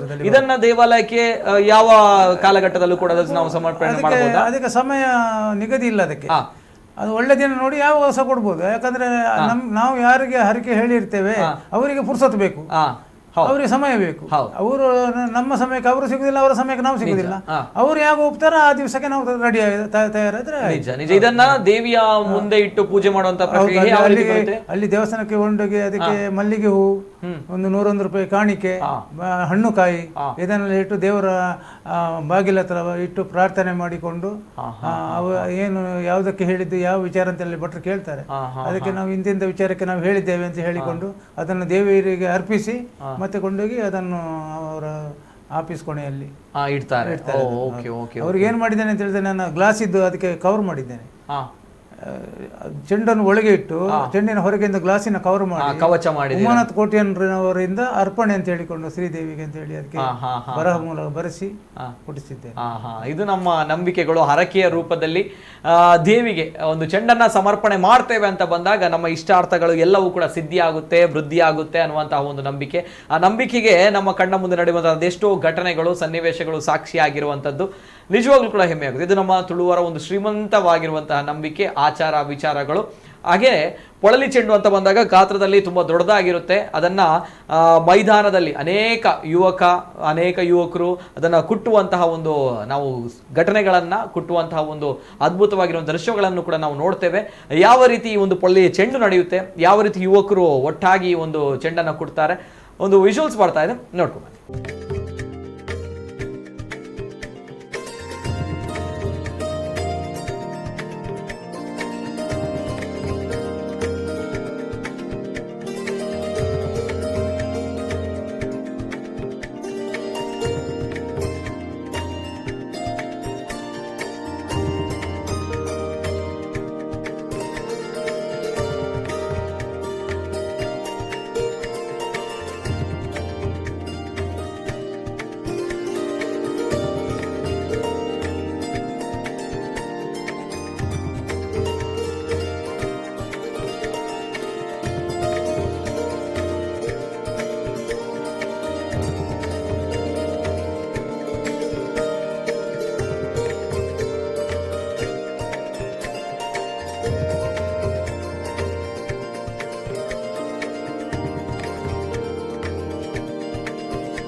ಎಸ್, ಇದು ಪೊಳಲಿಯಲ್ಲಿ ನಡೆಯುವಂತಹ ಒಂದು ಲೋಕ ಪ್ರಸಿದ್ಧಿಯನ್ನ, ಇತಿಹಾಸ ಪ್ರಸಿದ್ಧಿಯನ್ನ ಪಡೆದಿರುವಂತಹ ಪೊಳಲಿಯ ಚೆಂಡು ಉತ್ಸವ ಯಾವ ರೀತಿ ಆಗುತ್ತೆ ಶ್ರೀ ಕ್ಷೇತ್ರದಲ್ಲಿ, ಮೈದಾನದಲ್ಲಿ ಅನ್ನುವಂಥದ್ದು. ಅದೇ ರೀತಿ ನಮ್ಮ ಜೊತೆ ರಾಕೇಶ್ ಅವರಿದ್ದಾರೆ. ರಾಕೇಶ್ ಅವರು ಏನ್ ಮಾಡ್ತಾ ಇದ್ದೀರಾ? ತಮ್ಮ ತಂದೆಯವರೊಟ್ಟಿಗೆ ಚಪ್ಪಲ್ ರಿಪೇರಿ ಮಾಡ್ತಾ ಇದ್ದೀರಾ. ಬೇರೆ ಸಮಯಗಳಲ್ಲಿ ಅಂಗಡಿಯಲ್ಲಿ ಇಡ್ತಾರೆ ಅಲ್ವಾ? ಅಂಗಡಿಯಲ್ಲಿ ಇಡ್ತೀರಾ? Okay okay. ಅದೇ ರೀತಿ ಸರ್, ತಾವು ನಾನು ಕೇಳ್ಪಟ್ಟೆ ತಾವು ಕೂಡ ಒಂದು ಬ್ಯಾಂಕಿನ ಒಂದು ನಿರ್ದೇಶಕರಾಗಿ ಇದ್ದೀರಾ ಅನ್ನುವಂಥದ್ದು. ಏನ್ ಸರ್, ಯಾವ ಬ್ಯಾಂಕ್? ಸುಮಾರು 1999ರಲ್ಲಿ ಒಂದು ಬ್ಯಾಂಕಿನ ಚುನಾವಣೆ ಬಂತು. ಆ ಚುನಾವಣೆಯಲ್ಲಿ ಅದಕ್ಕಿಂತ ಮೊದಲು 2 ಸಲ ನಾನು ಚುನಾವಣೆಗೆ ನಿಂತು ನಮ್ಮ ಸಮೀಪದ ಬಂಧು ಎದುರು ನಾನು ಸೋತಿದ್ದೆ. ಅದಕ್ಕೆ 3ನೇ ಬಾರಿ ನಾನು ವಿನ್ ಆದೆ, ಜಯ ಗಳಿಸಿದೆ. ಅದರ ನಂತರ ಆಗ ಅವರು ಆ ವ್ಯಕ್ತಿ ಇರುವಾಗ 2 ವರ್ಷಕ್ಕೊಮ್ಮೆ ಚುನಾವಣೆ ಆಗ್ತಿದ್ದದ್ದು. ನಾನು ಬಂದ 99ರಲ್ಲಿ ಬಂದ ನಂತರ ಅದು 5 ವರ್ಷಕ್ಕೆ ಅಂತೇಳಿ ಸರ್ಕಾರ ಆದೇಶ ಮಾಡಿದೆ. ಹಾಗೆ ಈಗ 22 ವರ್ಷದಿಂದ ನಾನು ಅಲ್ಲಿ ನಿರ್ದೇಶಕನಾಗಿ ಸತತವಾಗಿ ಆಯ್ಕೆ ಆಗ್ತಾ ಬರ್ತಾ ಇದ್ದೇನೆ. ಯಾವ ಬ್ಯಾಂಕಿನಲ್ಲಿ ಸರ್? MCS ಬ್ಯಾಂಕಿನಲ್ಲಿ ನಿರ್ದೇಶಕನಾಗಿ ತಾವು ಕೆಲಸ ನಿರ್ವಹಿಸ್ತಾ ಇದ್ದೀರಾ. ನಿಜವಾಗ್ಲೂ ಕೂಡ ಹೆಮ್ಮೆ ಆಗುತ್ತೆ ಸರ್. ಜೊತೆಗೆ ತಮ್ಮ ಮಗ ಮತ್ತು ತಾವುಗಳು ಸೇರಿ ಮಾಡುವಂತಹ ಒಂದು ಬಾರಿ ಚಂದದ ಒಂದು ಸಂಪ್ರದಾಯಬದ್ಧವಾಗಿ ಶ್ರದ್ಧಾಭಕ್ತಿಯಿಂದ ಮಾಡುವಂತಹ ಒಂದು ಚೆಂಡು ಇನ್ನಿತರ ದೇವಾಲಯಗಳಿಗೆ, ಹರಕೆಗಳಿಗೆ ಸಮರ್ಪಣೆ ಮಾಡಬೇಕು. ಆವಾಗ ಈ ರೀತಿಯ ಒಂದು ಶ್ರದ್ಧಾಭಕ್ತಿಗಳು, ಶುದ್ಧಾಚಾರ ಏನಾದರೂ ಇದೆಯಾ ಸರ್? ಹೇಗೆ? ದೊಡ್ಡ ಆಚಾರ ವಿಚಾರ ಏನಿಲ್ಲ, ಯಾಕಂದ್ರೆ ಅದು ಮಾಮೂಲಿ ಮಾಡುವಂಥದ್ದು ಮಾಡ್ತಾ ಇರೋದು. ಹಾಗೆ ಅದು ಮನೆಯಲ್ಲೇ ಮಾಡುವಂಥದ್ದು. ಅದು ಮನೆಯಲ್ಲಿ ಮಾಡಲಿ, ಅದಕ್ಕೆ ಅಂತೇಳಿ ಒಂದು ಸ್ಥಳ ಉಂಟು, ಆ ಸ್ಥಳದಲ್ಲೇ ಕುತ್ಕೊಂಡು ಮಾಡುವಂಥದ್ದು. ಹಾಗೆ ಎಲ್ಲೆಲ್ಲಿ ಮಾಡ್ಲಿಕ್ಕೆ ಆಗುದಿಲ್ಲ, ಅದು ಒಂದು ಸ್ಥಳ ಉಂಟು ಅದಕ್ಕೆ. ಅದಲ್ಲೇ ಕುತ್ಕೊಂಡು ದೊಡ್ಡ ಚೆಂಡಾಗಲಿ ಸಣ್ಣ ಚೆಂಡಾಗಲಿ ಅಲ್ಲೇ ಮಾಡಬೇಕು. ಈ ಚೆಂಡು ಮಾಡುವಂತ ವಿಧಾನವನ್ನು ಕೂಡ ತಾವು ಹೇಳಿದಿರೆ. ಇದರಲ್ಲಿ ಇರುವಂತದ್ದು ಗಾಡಿ ಎತ್ತಿನ ಚರ್ಮ ಜೊತೆಗೆ ತೆಂಗಿನ ನಾರು ಒನಕೆಯಿಂದ ಕುಟ್ಟಬೇಕು, ಹದ ಮಾಡಬೇಕು, ಆ ಲೆವೆಲಿಗೆ ಬರಬೇಕು, ತದನಂತರ ಹೊಲಿಬೇಕು. ಹೊಲಿಯುವಂತ ಕೆಲಸ ಯಾವ ರೀತಿ ಆಗುತ್ತೆ ಸರ್? ಹೊಲಿಗೆ ಅದು ಯಾಕಂದ್ರೆ ಹತ್ರ ತೂತು ತೆಗೆದ್ರೆ ಹೊಲಿಯುವಾಗ ಎಲ್ಲದಕ್ಕೂ ಆ ತೂತಿಗೆ ಹೊಲಿಗೆ ಬೀಳ್ಬೇಕು.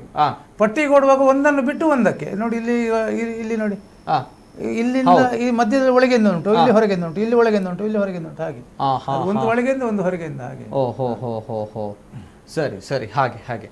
ಎಸ್ ಸರ್, ಅದೇ ರೀತಿ ನಿಜವಾಗ್ಲೂ ಕೂಡ ಹೆಮ್ಮೆ ಆಗುತ್ತೆ ಸರ್. ಪೊಳಲಿದು ಅಗಲ ಪಟ್ಟಿ ಬರ್ತದೆ, ದೊಡ್ಡದು ಚೆಂಡಲ್ಲ, ಇದು ಸಣ್ಣದು ಚೆಂಡು. ಓಕೆ, ನಿಜವಾಗ್ಲೂ ಕೂಡ ಹೆಮ್ಮೆ ಆಗುತ್ತೆ ಸರ್. ನಮ್ಮ ಸಂಪ್ರದಾಯ ಆಚಾರ ವಿಚಾರವನ್ನ ತಾವುಗಳು ಉಳಿಸಿ ಬೆಳೆಸ್ತಾ ಇದ್ರ ಜೊತೆಗೆ ತಮ್ಮ ಮಗ ಕೂಡ ಇದೆ. ಪರಂಪರೆಯನ್ನು ಉಳಿಸಿಕೊಂಡು ಬಂದಿದ್ದೆ, ಅದಕ್ಕೆ ನನಗೆ ಖುಷಿ ಇದೆ. ಆದ್ರೆ ನನ್ನ ನಂತರ ನಮ್ಮ ಮಕ್ಕಳು ಮಾಡ್ತಾರೆ ಅನ್ನೋ ಧೈರ್ಯ ಇದೆ. ಅದರ ನಂತರ ಯಾರು ಮಾಡ್ತಾರೆ ಅಂತ ಹೇಳಿ ಒಳ್ಳೆ ದೇವರೇ ನಿರ್ಧಾರ ಮಾಡ್ಬೇಕು. ಯಾಕಂದ್ರೆ ನಮ್ಮಲ್ಲಿ ಈ ಕೆಲಸ ಮಾಡುವವರು ಯಾರು ಇಲ್ಲ ಅಲ್ಲ ಸರ್. ಇದು ನನ್ನ ಒಂದು ಭಾಗ್ಯ. ಈ ನಮ್ಮ ಸಮಾಜದ ಸಮಗಾರ ಸಮಾಜದಲ್ಲಿ ಹುಟ್ಟಿದ್ದಕ್ಕೆ ಈ ಕೆಲಸ ನನಗೆ ಸಿಕ್ಕಿದ್ದು, ಇದು ನನ್ನ ಪೂರ್ವ ಜನ್ಮದ ಪುಣ್ಯ. ನಿಜ ಸರ್, ಇದು ನಮ್ಮ ಸಮಾಜಕ್ಕೆ ಒಂದು ಭಾಗ್ಯ ಅಂತ ಹೇಳಿ. ನಿಜ ಸರ್, ನಿಜವಾಗ್ಲೂ. ಆದ್ರೆ ಸರ್ಕಾರ ಮಾತ್ರ ನಮ್ಮ ಬಗ್ಗೆ ಯಾವುದೇ ಗಮನ ಕೊಡ್ಲಿಲ್ಲ. ಯಾಕಂತ ಹೇಳಿದ್ರೆ ರಿಕ್ಷಾದವರಿಗೆಲ್ಲ ಮೊನ್ನೆ ಲಾಕ್ಡೌನ್ ಆಗುವಾಗ 5,000 ರೂಪಾಯಿ ಕೊಟ್ರು. ಬೇರೆ ಎಲ್ಲ ವೃತ್ತಿಯವರಿಗೂ 5,000 ರೂಪಾಯಿಗೆ ಕೊಟ್ರು. ಸಮಗಾರರಿಗಿಲ್ಲ. ಸಮಗಾರರಿಗೆ ಯಾಕೆ ಕೊಡ್ಲಿಲ್ಲ? ಅದು ಭಾರಿ ಬೇಸರದ ವಿಷಯ. ಯಾಕಂತ ಹೇಳಿದ್ರೆ ನನಗೆ ಮಾತ್ರೆ ತರಲಿಕ್ಕೆ ನನಗೆ ಹಾರ್ಟ್ ಅಟ್ಯಾಕ್ 2 ವರ್ಷ ಹಿಂದೆ ಹಾರ್ಟ್ ಅಟ್ಯಾಕ್ ಆಗಿತ್ತು. ಸರಿ. ಇಲ್ಲಿ ಎಜೆಯಲ್ಲಿ ಆಪರೇಷನ್ ಇದೆಲ್ಲ ಆಗಿತ್ತು. ಅದಕ್ಕಿಂತ 1 ತಿಂಗಳು ಮೊದಲು ಆಕ್ಸಿಡೆಂಟ್ ಆಗಿತ್ತು. ಬೈಕಿಗೆ ಓಮ್ನಿ ಕಾರ್ನವ ತಂದು ಹೊಡೆದು ಬಿಟ್ಟ. ಅದರಲ್ಲಿ ಒಂದು 10-25 ರೂಪಾಯಿ ಕಳ್ಕೊಂಡೆ. ಆ ನಂತರ ಹಾರ್ಟ್ ಅಟ್ಯಾಕ್ ಆಯ್ತು. ಅದು ಮೋದಿ ಇದ್ದು, ಅದೊಂದು ನನಗೆ ಪುಣ್ಯ. 1,65,000 ಮೋದಿದ್ದು ಹಣ ಬಂತು. ಆರೋಗ್ಯ ಇದರಲ್ಲಿ ಮೋದಿದು ಹಣ ಬಂತು. ಅದರಲ್ಲಿ ನಾನು ಮೇಲೆ ಬಿದ್ದೆ, ಬದುಕಿದೆ ಅದರಲ್ಲಿ. ಅದು ಬಿಟ್ರೆ ಬೇರೆ ಯಾವುದು ಕೂಡ ಸರ್ಕಾರದಿಂದ ಯಾವುದೇ ರೀತಿಯ ಸೌಲಭ್ಯಗಳು ಯಾವುದು ಕೂಡ ಸಿಗ್ಲಿಲ್ಲ ತಮ್ಗಳಿಗೆ. ಸಮಗಾರರ ಜೀವನ. ಹೌದು, ಮೊನ್ನೆ ಅದೇ ಮನೆ ಹತ್ರ ಎಲ್ಲ ಕಾಂಗ್ರೆಸ್ನವರೆಲ್ಲ ಈ ಲಾಕ್ಡೌನ್ ಆಗುವ 10 kg ಅಕ್ಕಿ ಸಾಮಾನು ಎಲ್ಲ ಮನೆಗೆ ಕೊಡ್ತಾ ಹೋದ್ರು. ನಮ್ಮ ಮನೆಗೆ ಬರುವಾಗ ಬಿಜೆಪಿ ಕೊರಡ್ಚಿ ಅಂತ ಹೇಳಿದ್ರು. ಈ ರೀತಿ ಎಲ್ಲ ಅದರ ಮೇಲೆ ಬಿಜೆಪಿ ಅವರು ಬಂದ್ರು, ಎಲ್ಲ ಕೊಡ್ತಾ ಹೋದ್ರು. ಬ್ಯಾಂಕ್ದ ಡೈರೆಕ್ಟರ್ ಬಿಡ್ತಿ ಅಂತ ಹೇಳಿದ್ರು. ಇದು ನಾವು ಓಪನ್ ಆಗಿ ಹೇಳಿದೆ. ಯಾಕಂತ ಹೇಳಿದ್ರೆ ತುಂಬಾ ನೋವಾಗಿದೆ ಮನಸ್ಸಿಗೆ. ಒಬ್ಬ ಕಲಾವಿದ ಯಾರೇ ಆಗಿರ್ಲಿ, ಕಲಾವಿದನಿಗೆ ಮನಸ್ಸಿನೊಳಗೆ ದುಃಖ ತುಂಬಾ ಇರ್ತದೆ. ನಾವು ನಿಜ ಜೀವನದಲ್ಲಿ ಈಗ ನಗುತ್ತಾ ಎಲ್ಲ ಏನೋ ಇದು ಚಂದದಲ್ಲಿ ಮಾತಾಡ್ಕೊಂಡು ಎಲ್ಲ ಇರ್ತೇವೆ. ಆದ್ರೆ ನಮ್ಮ ಒಳಗಿನ ನನ್ನ ಹೆಂಡತಿ ತೀರಿ ಹೋಗಿ 6 ವರ್ಷ ನಿನ್ನೆ 8 ತಾರೀಕಿಗೆ 6 ವರ್ಷ ಆಯ್ತು. 6 ವರ್ಷ ನನ್ನ ಹೆಂಡತಿ ತೀರಿ ಹೋಗಿ. ಅವಳು ಚೆಂಡು ಮಾಡುವಾಗ ಸಹಕಾರ ಕೊಡ್ತಾ ಇದ್ಲು. ಅದರ ನಂತರ ನನ್ನ 2 ಹೆಣ್ಣು ಮಕ್ಕಳು. ನನ್ನ ಹೆಂಡತಿ ಸಾಯಬೇಕಾದ್ರೆ 4 ದಿವಸ ಮೊದಲು ನನ್ನ ಮಗಳಿಗೆ ಮದುವೆಗೆ 4 ದಿವಸ ಇರುವಾಗ ನನ್ನ ಹೆಂಡತಿ ತೀರಿ ಹೋದ್ಲು. 3ನೇ ಚೆಂಡಿನ ಪೊಳಲಿ ಚೆಂಡಿನ ದಿವಸ ತೀರಿ ಹೋದ್ಲು. ಅದು ಅವಳಿಗೆ ಮತ್ತೊಂದು 21 ದಿವಸ ಬಿಟ್ಟು ಅವಳಿಗೆ ಮದುವೆ ಆಯಿತು, ದೊಡ್ಡ ಮಗಳಿಗೆ ಸಿರ್ಸಿಗೆ ಕೊಟ್ಟದ್ದು. ಅದರ ಮೇಲೆ ಸಣ್ಣ ಮಗಳಿಗೆ 25 ದಿವಸ ಬಿಟ್ಟು ಸಣ್ಣ ಮಗಳಿಗೆ ಮದುವೆ ಆಯಿತು. ಒಂದೇ ತಿಂಗಳಲ್ಲಿ ಮೂರು ಹೊಡೆತೆ ನನಗೆ. ಒಂದು ಹೆಂಡತಿ ತೀರಿ ಹೋದದ್ದು, ಒಂದು ದೊಡ್ಡವಳಿಗೆ ಮದುವೆ ಆಯಿತು, ಸಣ್ಣವಳಿಗೆ ಮದುವೆ ಆಯಿತು. ಒಂದೇ ತಿಂಗಳ ಒಳಗೆ ಎಲ್ಲ, ಒಂದೇ ತಿಂಗಳ ಒಳಗೆ ಎಲ್ಲ. ಅದನ್ನು ನಿಭಾಯಿಸಿದೆ ನಾನು. ಕಷ್ಟ ಆದರೂ ನಿಭಾಯಿಸಿದೆ. ನನಗೆ ಯಾರು ಸಹಾಯ ಮಾಡುವವರು ಯಾರು ಇರಲಿಲ್ಲ. ಆದರೂ MCS ಬ್ಯಾಂಕ್ ನನಗೆ ಒಳ್ಳೆ ಸಹಾಯ ಮಾಡಿದೆ. ಒಂದು ಹಾಲು ಇದು ಮಾಡಿ ಎಲ್ಲ ಖರ್ಚನ್ನೆಲ್ಲ ಸ್ವಲ್ಪ ನಮ್ಮ MCS ಬ್ಯಾಂಕಿನ ಕಾರ್ಯದರ್ಶಿ ಅವರಾದ ಎಂ ಚಂದ್ರಶೇಖರ್ ಅಂತ ಹೇಳಿ ಅವರು ನನ್ನ ಬಗ್ಗೆ ಅನುಕಂಪ ತೋರಿಸಿ ತುಂಬಾ ನನಗೆ ಹೆಲ್ಪ್ ಮಾಡಿದ್ದಾರೆ. ಅದನ್ನೆಲ್ಲ ಮರೆಯುವಂತದ್ದಲ್ಲ. ಆದ್ರೆ ಸರ್ಕಾರದಿಂದ ಏನ್ ಗೊತ್ತಾ ಒಂದು ಮಾತು ತಾವು ಹೇಳಿದಾಗ, ತಮ್ಮ ಕಷ್ಟಗಳು ಹೇಳಿದಾಗ ನಿಜವಾಗ್ಲೂ ಕೂಡ ಬೇಸರ ಆಗುತ್ತೆ. ಒಂದು ಮಾತು, ಈ ರಾಜಕೀಯದವರು ಅಥವಾ ಇನ್ನಿತರರು ಅಥವಾ ನಮ್ಮ ಸಂಬಂಧಿಕರು ಅಥವಾ ನಮ್ಮ ಜೊತೆ ಇರುವವರು, ನಮ್ಮ ಸ್ನೇಹಿತರು ಸಹಾಯ ಮಾಡ್ತಾರಾ ಇಲ್ವೋ ಗೊತ್ತಿಲ್ಲ, ಕಷ್ಟಕಾಲದಲ್ಲಿ ನಮ್ಮನ್ನ ಬಿಟ್ಟು ಹೋಗ್ತಾರ ಇಲ್ವೋ ಗೊತ್ತಿಲ್ಲ. ಆದ್ರೆ ನಾವು ನಂಬಿದಂತಹ ಶಕ್ತಿ ಅನ್ನುವಂಥದ್ದು, ಸತ್ಯ ಅನ್ನುವಂಥದ್ದು, ದೇವರು ಅನ್ನುವಂಥದ್ದು ನಮ್ಮ ಜೊತೆ ಯಾವತ್ತೂ ಕೂಡ ಇದ್ದೇ ಇರುತ್ತೆ. ಹಾಗಾಗಿ ಪದ್ಮನಾಭ ಅವರು ಇವತ್ತು ನಮ್ಮ ಜೊತೆ ಇದ್ದಾರೆ. ಖುಷಿ ಆಗುತ್ತೆ, ಹೆಮ್ಮೆ ಆಗುತ್ತೆ. ಎಲ್ಲರೂ ಕೂಡ ತಮ್ಮ ಬಗ್ಗೆ ಹೆಮ್ಮೆಯ ಮಾತುಗಳನ್ನ ಹೇಳ್ತಾ ಇದ್ದಾರೆ. ಪುಣ್ಯ ಇದೆ ತಮ್ಗೆ ಅನ್ನುವಂಥದ್ದು. ಪೊಳಲಿ ತಾಯಿಯ ಜೊತೆಗೆ ಇನ್ನಿತರ ಕ್ಷೇತ್ರಗಳ ಒಂದು ಸೇವೆ ಮಾಡುವಂತಹ ಪುಣ್ಯ ಇದೆ ತಮ್ಗಳಿಗೆ ಅನ್ನುವಂಥದ್ದು ಅಂಡ್ ಹೆಮ್ಮೆ ಆಗುತ್ತೆ ಸರ್. ಯಾಕಂದ್ರೆ ಈ ಸಂಪ್ರದಾಯ ಆಚಾರ ವಿಚಾರವನ್ನ ತಾವುಗಳು ಪರಂಪರೆಯನ್ನ ಉಳಿಸ್ಕೊಂಡು ಬೆಳೆಸ್ತಾ ಇದ್ರ, ತುಳುವರಿಂದ ಎಲ್ಲರಿಂದಲೂ ಕೂಡ ಹೆಮ್ಮೆ ತರುವಂತಹ ವಿಚಾರ. ನಿಜವಾಗ್ಲೂ ಕೂಡ ಬೇಸರ ಆಗುತ್ತೆ. ಒಂದ್ ಕಡೆ ಒಂದು ಸರ್ಕಾರದ ಬಗ್ಗೆ ಬೇಸರ ಆಗುತ್ತೆ. ಸರ್ಕಾರದ ಬಗ್ಗೆ ತುಂಬಾ ಬೇಸರ. ಯಾಕಂತ ಹೇಳಿದ್ರೆ ಸಮಾಜ ಕಲ್ಯಾಣ ಇಲಾಖೆಯಿಂದ 1 ಲಕ್ಷ ರೂಪಾಯಿ ಸಿಗ್ತದೆ ನಿಮ್ಗೆ ಅಂತೇಳಿ ಅರ್ಜಿ ಹಾಕಿ ಅಂತ ಹೇಳಿದ್ರು. ಅರ್ಜಿ ಹಾಕಿದೆವು. ಅರ್ಜಿ ಹಾಕಿದ್ರೆ 1 ತಿಂಗಳಲ್ಲಿ ಹಣ ನಿಮ್ಮ ಅಕೌಂಟ್ಗೆ ಬರ್ತದೆ ಅಂತ ಹೇಳಿದ್ರು. ಅಕೌಂಟ್ನಲ್ಲಿ 3 ತಿಂಗಳಾದ್ರೂ ಬರಲಿಲ್ಲ. ಏನಂತೇಳಿ ಇನ್ನು ತನಿಖೆ ಅವ್ರ ಹತ್ರ ಹೋಗಿ ವಿಚಾರಣೆ ಮಾಡುವಾಗ ಅದು ಬೇರೆಯವರಿಗೆ ಹೋಗಿದೆ, ನಿಮಗೆ ಶಾಸಕರು ಅದನ್ನು ನಿಮಗೆ ರೆಕಮೆಂಡ್ ಮಾಡಲಿಲ್ಲ ಅಂತ ಹೇಳಿ. ಅದು ತುಂಬ ಬೇಸರ, ನೋವಾಯಿತು ತುಂಬ. ಯಾಕಂದರೆ ನನಗೆ ಕೊಡದಿದ್ರು ತಿಂದಿಲ್ಲ. ಈಗ ಅವರಿಗೆ ಒಬ್ಬರಿಗೆ 1 ಲಕ್ಷ ಕೊಡೋದನ್ನು ಅದನ್ನು 10 ಸಾವಿರದಾಗೆ 10 ಜನಕ್ಕೆ ಕೊಟ್ರೆ ಅವರು ಬದುಕ್ತಾರಲ್ಲ. ಯಾರಿಗಾದ್ರೂ ದೊಡ್ಡ ಗಂಟು ಒಬ್ಬನಿಗೆ ಕೊಡೋದಕ್ಕಿಂತ ಅದನ್ನು 10 ಪಾಲು ಮಾಡಿ 10 ಜನಕ್ಕೆ ಕೊಟ್ರೆ ನಾವು ಬದುಕ್ತೇವಲ್ಲ. ಹೌದು, ಅದನ್ನೆಲ್ಲ ಸರ್ಕಾರ ಮಾಡುವುದಿಲ್ಲ. ನಮ್ಮಂತವರು ಬದುಕಬೇಕಾದ್ರೆ ಸರ್ಕಾರ ಏನಾದ್ರು ಸಹಾಯ ಮಾಡ್ಲೇಬೇಕು ನಿಜವಾಗ್ಲೂ ಕೂಡ ಸರ್. ಜನರು ನೋಡ್ತಾ ಇದ್ದಾರೆ, ಸರ್ಕಾರ ನೋಡುತ್ತೆ. ನಮ್ಮ ಸಮಾಜಕ್ಕೆ ಸರ್ಕಾರದಿಂದ ಇದುವರೆಗೂ ಯಾವುದೇ ಸಹಾಯ ಸಹಾಯಧನ ದೊರಕಿದ್ದಿಲ್ಲ. ನಮ್ಮ ವಿಚಾರ ಮಾತಾಡೋದೇ ಇಲ್ಲ. ನಿಜ ಎಸ್ ಸರ್, ಎಸ್. ನಿಜವಾಗ್ಲೂ ಕೂಡ ಬೇಸರ ಆಗುತ್ತೆ. ಸರ್ಕಾರ ಎಲ್ಲವೂ ಕೂಡ ಎಲ್ಲ ವಿಚಾರದ ಬಗ್ಗೆ ನಾವುಗಳು ಮಾತಾಡ್ತೇವೆ. ಆದರೆ ಸಮಗ್ರ ಅವರ ಜೀವನ ಯಾವ ರೀತಿ ಇದೆ ಅನ್ನುವಂಥದ್ದು ತಾವು ನೋಡಿದ್ದೀರಾ. ಜೊತೆಗೆ ನಾವು ಹೊಗಳ್ತೇವೆ, ಪ್ರಶಂಸೆಯ ಮಾತುಗಳನ್ನು ಆಡ್ತೇವೆ. ಅವ್ರು ಹೇಳಿದಾಗೆ ಹೌದು, ಎಲ್ಲವೂ ಕೂಡ ಇರುತ್ತೆ, ಖುಷಿ ಇರುತ್ತೆ, ಮುಖದಲ್ಲಿ ನಗು ಇರುತ್ತೆ. ಆದರೆ ಒಳಗಿನ ನೋವು, ಒಳಗಿನ ಗುಟ್ಟು ನಮಗೆ ಮಾತ್ರ ತಿಳಿದಿರುತ್ತೆ ಅನ್ನುವಂಥದ್ದು. ಅದೇ ಆಗ್ಲೇ ಹೇಳಿದಾಗೆ, ಯಾರು ಕೈ ಬಿಟ್ಟರು ಕೂಡ ದೇವರಿದ್ದಾರೆ ಅನ್ನುವಂತಹ ನಂಬಿಕೆ, ಆ ನಂಬಿಕೆಯಲ್ಲಿ ನಾವುಗಳು ಬದುಕ್ತಾ ಇರುವಂಥದ್ದು. ಎಸ್, ನಿಜವಾಗ್ಲೂ ಕೂಡ ನಿಜವಾದ ಮಾತು ಸರ್. ಅದೇ ರೀತಿ ಸರ್ಕಾರ ನೋಡ್ತಾ ಇದೆ. ಸಮಗಾರರವರಿಗೆ ತಾವುಗಳು ಏನು ಕೊಟ್ಟಿದ್ದೀರಾ, ಏನು ಮಾಡಿದ್ದೀರಾ ಅನ್ನೋ ಪ್ರಶ್ನೆ ಕೂಡ ಬರುತ್ತೆ. ನಮ್ಮ ಸಮಾಜದಲ್ಲಿ ತುಂಬ ಕಷ್ಟದಲ್ಲಿದ್ದಾರೆ ಅವರುಗಳು. ಸೊ ಅವರ ಬಗ್ಗೆ ಸ್ವಲ್ಪ ತಾವುಗಳು ಗಮನ ಹರಿಸಬೇಕಾಗಿದೆ. ಸಮಾಜವು ಕೂಡ ನೋಡುತ್ತೆ ತಮ್ಮಲ್ಲಿ, ತಮ್ಮಗಳ ಬಗ್ಗೆ. ಅದೇ ರೀತಿ ಸರ್, ತಾವು ಮಾತಾಡ್ತಾ ಹೇಳ್ತಾ ಇದ್ರಿ ತಮ್ಮ ಕೈಗಳ ಒಂದು ಚರ್ಮವು ಕೂಡ ಹೋಗುತ್ತೆ ಅನ್ನುವಂಥದ್ದು. ಏನಂತ ಹೇಳಿದ್ರೆ, ಅದು ಚರ್ಮದ ಬಟ್ಟಲನ್ನು ಅದು ನಾವು ಒಂದು ಬರಾರಿ ಅಂತ ಹೇಳ್ತೇವೆ. ಬರಾರಿ ಅಂದ್ರೆ ಒಂದು ಸಟುಕ. ಆ ಸಟುಕದಲ್ಲಿ ಅದನ್ನು ಕೈಯಲ್ಲಿ ಒತ್ತಿ ತಿಕ್ಕಬೇಕು. ಅದು ಎದೆಗೂ ಹೊಡೆತ ಬೀಳ್ತದೆ, ಕೈಗೂ ಹೊಡೆತ ಬೀಳ್ತದೆ. ಅದು ಹೊಡೆತ ಬಿದ್ದು ಅಂದರೆ 18 ಚೆಂಡು ತಿಕ್ಕುವಾಗ ಅದರ ಈ ಒಂದು ಕೈಯ ಈ ಮೇಲಿನ ಹಾಳೆ ಎಲ್ಲ ಒಮ್ಮೆ ನಾವು ತುಳುವಿನಲ್ಲಿ ತುಗಲು ಸೈಪುನ್ ಅಂತ ಹೇಳ್ತೇವೆ. ತೊಗಲು ಸಾಯುವುದು ಅಂತ ಹೇಳ್ತೇವೆ. ಅದೆಲ್ಲ ಅಲ್ಲಿಂದ ಅಲ್ಲಿಗೆಲ್ಲ ಎದ್ದು ಹೋಗ್ತಾ ಇರ್ತದೆ. ಮತ್ತೆ ಹೊಸ ತಗೊಲು ಬರ್ತದೆ 1 ತಿಂಗಳಲ್ಲಿ, ಮತ್ತೆ ಹೊಸ ತಗೊಲು ಬರ್ತದೆ ಅಲ್ವಾ? ಎಸ್, ಇದು ನಮ್ಮ ಪದ್ಮನಾಭ ಅವರ ಜೊತೆ ಮಾತುಕತೆ. ಅಂದ್ರೆ ಅನೇಕ ಜನರು ಪದ್ಮನಾಭ ಅವರ ಫೋಟೋಗಳು, ಅವರ ಒಂದು ಮಾಡಿರುವಂತಹ ಕೆಲಸ ಕಾರ್ಯಗಳು ಸೋಷಿಯಲ್ ಮೀಡಿಯಾಗಳಲ್ಲಿ ವೈರಲ್ ಆಗ್ತಾ ಇತ್ತು. ಹಾಗಾಗಿ ಇವ್ರ ಜೊತೆ ಮಾತಾಡಬೇಕು, ಮನಸ್ಸು ಬಿಚ್ಚಿ ಮಾತಾಡಬೇಕು, ಇವರ ವಿಚಾರಗಳ ಬಗ್ಗೆ ಮಾತಾಡಬೇಕು ಅಂತ ಅನ್ನುವಂತಹ ಒಂದು ಭಾವನೆ, ಅನ್ನುವಂತಹ ಒಂದು ಆಸೆ. ಸೊ ಹಾಗಾಗಿ ಇವತ್ತು ನಮ್ಮ ಕುಡ್ಲ ಸ್ಟುಡಿಯೋದಲ್ಲಿ ನಮ್ಮ ಜೊತೆ ಇದ್ದಾರೆ. ಸೊ ಅದೇ ರೀತಿ ಅವರ ಮಗ ಕೂಡ ನಮ್ಮ ಜೊತೆ ಇದ್ದಾರೆ, ರಾಕೇಶ್ ಅವರು. ಅಂದ್ರೆ ಇವರ ಜೊತೆ ಸಹಾಯ ಮಾಡ್ತಾ ಇರ್ತಾರೆ, ಬೆನ್ನೆಲುಬಾಗಿ ತಂದೆಯ ಜೊತೆ ಇದ್ದಾರೆ. ತಾವಿಬ್ಬರೇ ಇರುವಂತದ್ದು ಸರ್ ಈಗ ಮನೆಯಲ್ಲಿ? ಇಲ್ಲ, ನನ್ನ ದೊಡ್ಡ ಮಗ ಇದ್ದಾನೆ ರಾಜೇಶ್ ಅಂತ. ಈಗ ರಾಜೇಶ್ ಅವ್ರು ಏನ್ ಮಾಡ್ತಾ ಇದ್ದಾರೆ? ರಾಜೇಶ್ ಇದೆ ಬ್ಯಾಗ್ ರಿಪೇರಿ, ಬ್ಯಾಗ್ ಕೊಡೆ ರಿಪೇರಿ ಮಾಡ್ತಾ ಇದ್ದಾರೆ. ಓಕೆ ಓಕೆ ಓಕೆ ಮಾಡೋದು. ಹಾ ಹಾ ಮೂಡುಬಿದ್ರೆಯಲ್ಲಿ ಅಲ್ಲಿ ನ್ಯೂ ಪಡಿವಾಲ್ಸ್ ಅಂತೇಳಿ ಹೌದು. ಅದರ ಪಕ್ಕದಲ್ಲಿ ನಮ್ದೊಂದು ಸಣ್ಣದೊಂದು ಪುಟ್ಟ ಅಂಗಡಿ ಉಂಟು. ಹಾ ಅದರಲ್ಲಿ ಬ್ಯಾಗ್ ರಿಪೇರಿ, ಕೊಡೆ ರಿಪೇರಿ ಇದೆಲ್ಲ ಮಾಡ್ತಾ ಇದ್ದೇವೆ ಉಳಿದ ಟೈಮಿನಲ್ಲಿ. ಇದು ಮನೆಯಲ್ಲಿ ಮಾಡುವಂತ ಕೆಲಸ. Okay okay. ತಾವು ಮತ್ತೆ ತಮ್ಮ ಜೊತೆ ಇಬ್ಬರು ಮಕ್ಕಳು, 2 ಮಕ್ಕಳು ಮತ್ತೆ 2 ಸೊಸೆಯಂದಿರಿದ್ದಾರೆ. ಒಂದು ನಯನ ಮತ್ತು ರಮ್ಯ ಅಂತ ಹೇಳಿ, ಇಲ್ಲಿ ಶಕ್ತಿನಗರದ ಹುಡುಗಿಯರು. ಇವನಿಗೆ ಮೊನ್ನೆ ಕಳೆದ ನವೆಂಬರ್ 22ಕ್ಕೆ ಮದುವೆ ಆಯ್ತು. ಅವನಿಗೆ 3 ವರ್ಷ ಹಿಂದೆ ಅವನಿಗೆ ಮದುವೆ ಆಯ್ತು. ಹಾಗೆ ಒಂದು ಪುಟ್ಟ ಸಂಸಾರ ನಡೀತಾ ಇದೆ ಅಲ್ವಾ, ದೇವರ ಆಶೀರ್ವಾದ. ಒಂದು ಮಗು ಉಂಟು ಅವನಿಗೆ, ದೊಡ್ಡವನಿಗೆ. ಅದರಲ್ಲ ಜೊತೆ ಆಟ ಆಡ್ತಾ ಜೀವನ ಕಳೆಯುವುದು. ಏನು ನೋವಿದ್ರು ಅದರಲ್ಲಿ ದೇವರು. ನಿಜ ನಿಜ ಸರ್, ನಿಜವಾಗ್ಲೂ ಕೂಡ ಹೆಮ್ಮೆ ಆಗುತ್ತೆ ಸರ್. ಆದ್ರೆ ಸರ್ಕಾರದ ಬಗ್ಗೆ ತುಂಬಾ ಬೇಸರ ಕೂಡ ಆಗುತ್ತೆ ಸಮಾಜಕ್ಕೆ. ಜೊತೆಗೆ ನಮ್ಮ ಸಂಪ್ರದಾಯ, ಸಂಸ್ಕೃತಿ, ವಂಶ ಪಾರಂಪರಿಕವಾಗಿ ಬೆಳಿಬೇಕು ನಮ್ಮ ಪರಂಪರೆ ಅನ್ನುವಂತಹ ಒಂದು ದೃಷ್ಟಿಯಲ್ಲಿ ಅತ್ಯಂತ ಶ್ರದ್ಧಾ ಭಕ್ತಿಯಿಂದ ಪ್ರಾಮಾಣಿಕತೆಯಿಂದ ಮಾಡಿಕೊಂಡು ಬರ್ತಾ ಇರುವಂತಹ ಒಂದು ಚೆಂಡಿನ ಒಂದು ಪುಣ್ಯದ ಕೆಲಸವನ್ನ ಮಾಡ್ತಾ ಇದ್ದಾರೆ. ಆದರೆ ಇವರ ಒಂದು ಸಮಸ್ಯೆಗಳನ್ನ ಸ್ವಲ್ಪ ಸರ್ಕಾರ ಆಲಿಸಬೇಕಾಗಿದೆ ಅನ್ನುವಂಥ ಒಂದು ವಿಚಾರ ನಿಜವಾಗ್ಲೂ ಕೂಡ ಈ ಸಂದರ್ಭ ಹೇಳಲೇಬೇಕು.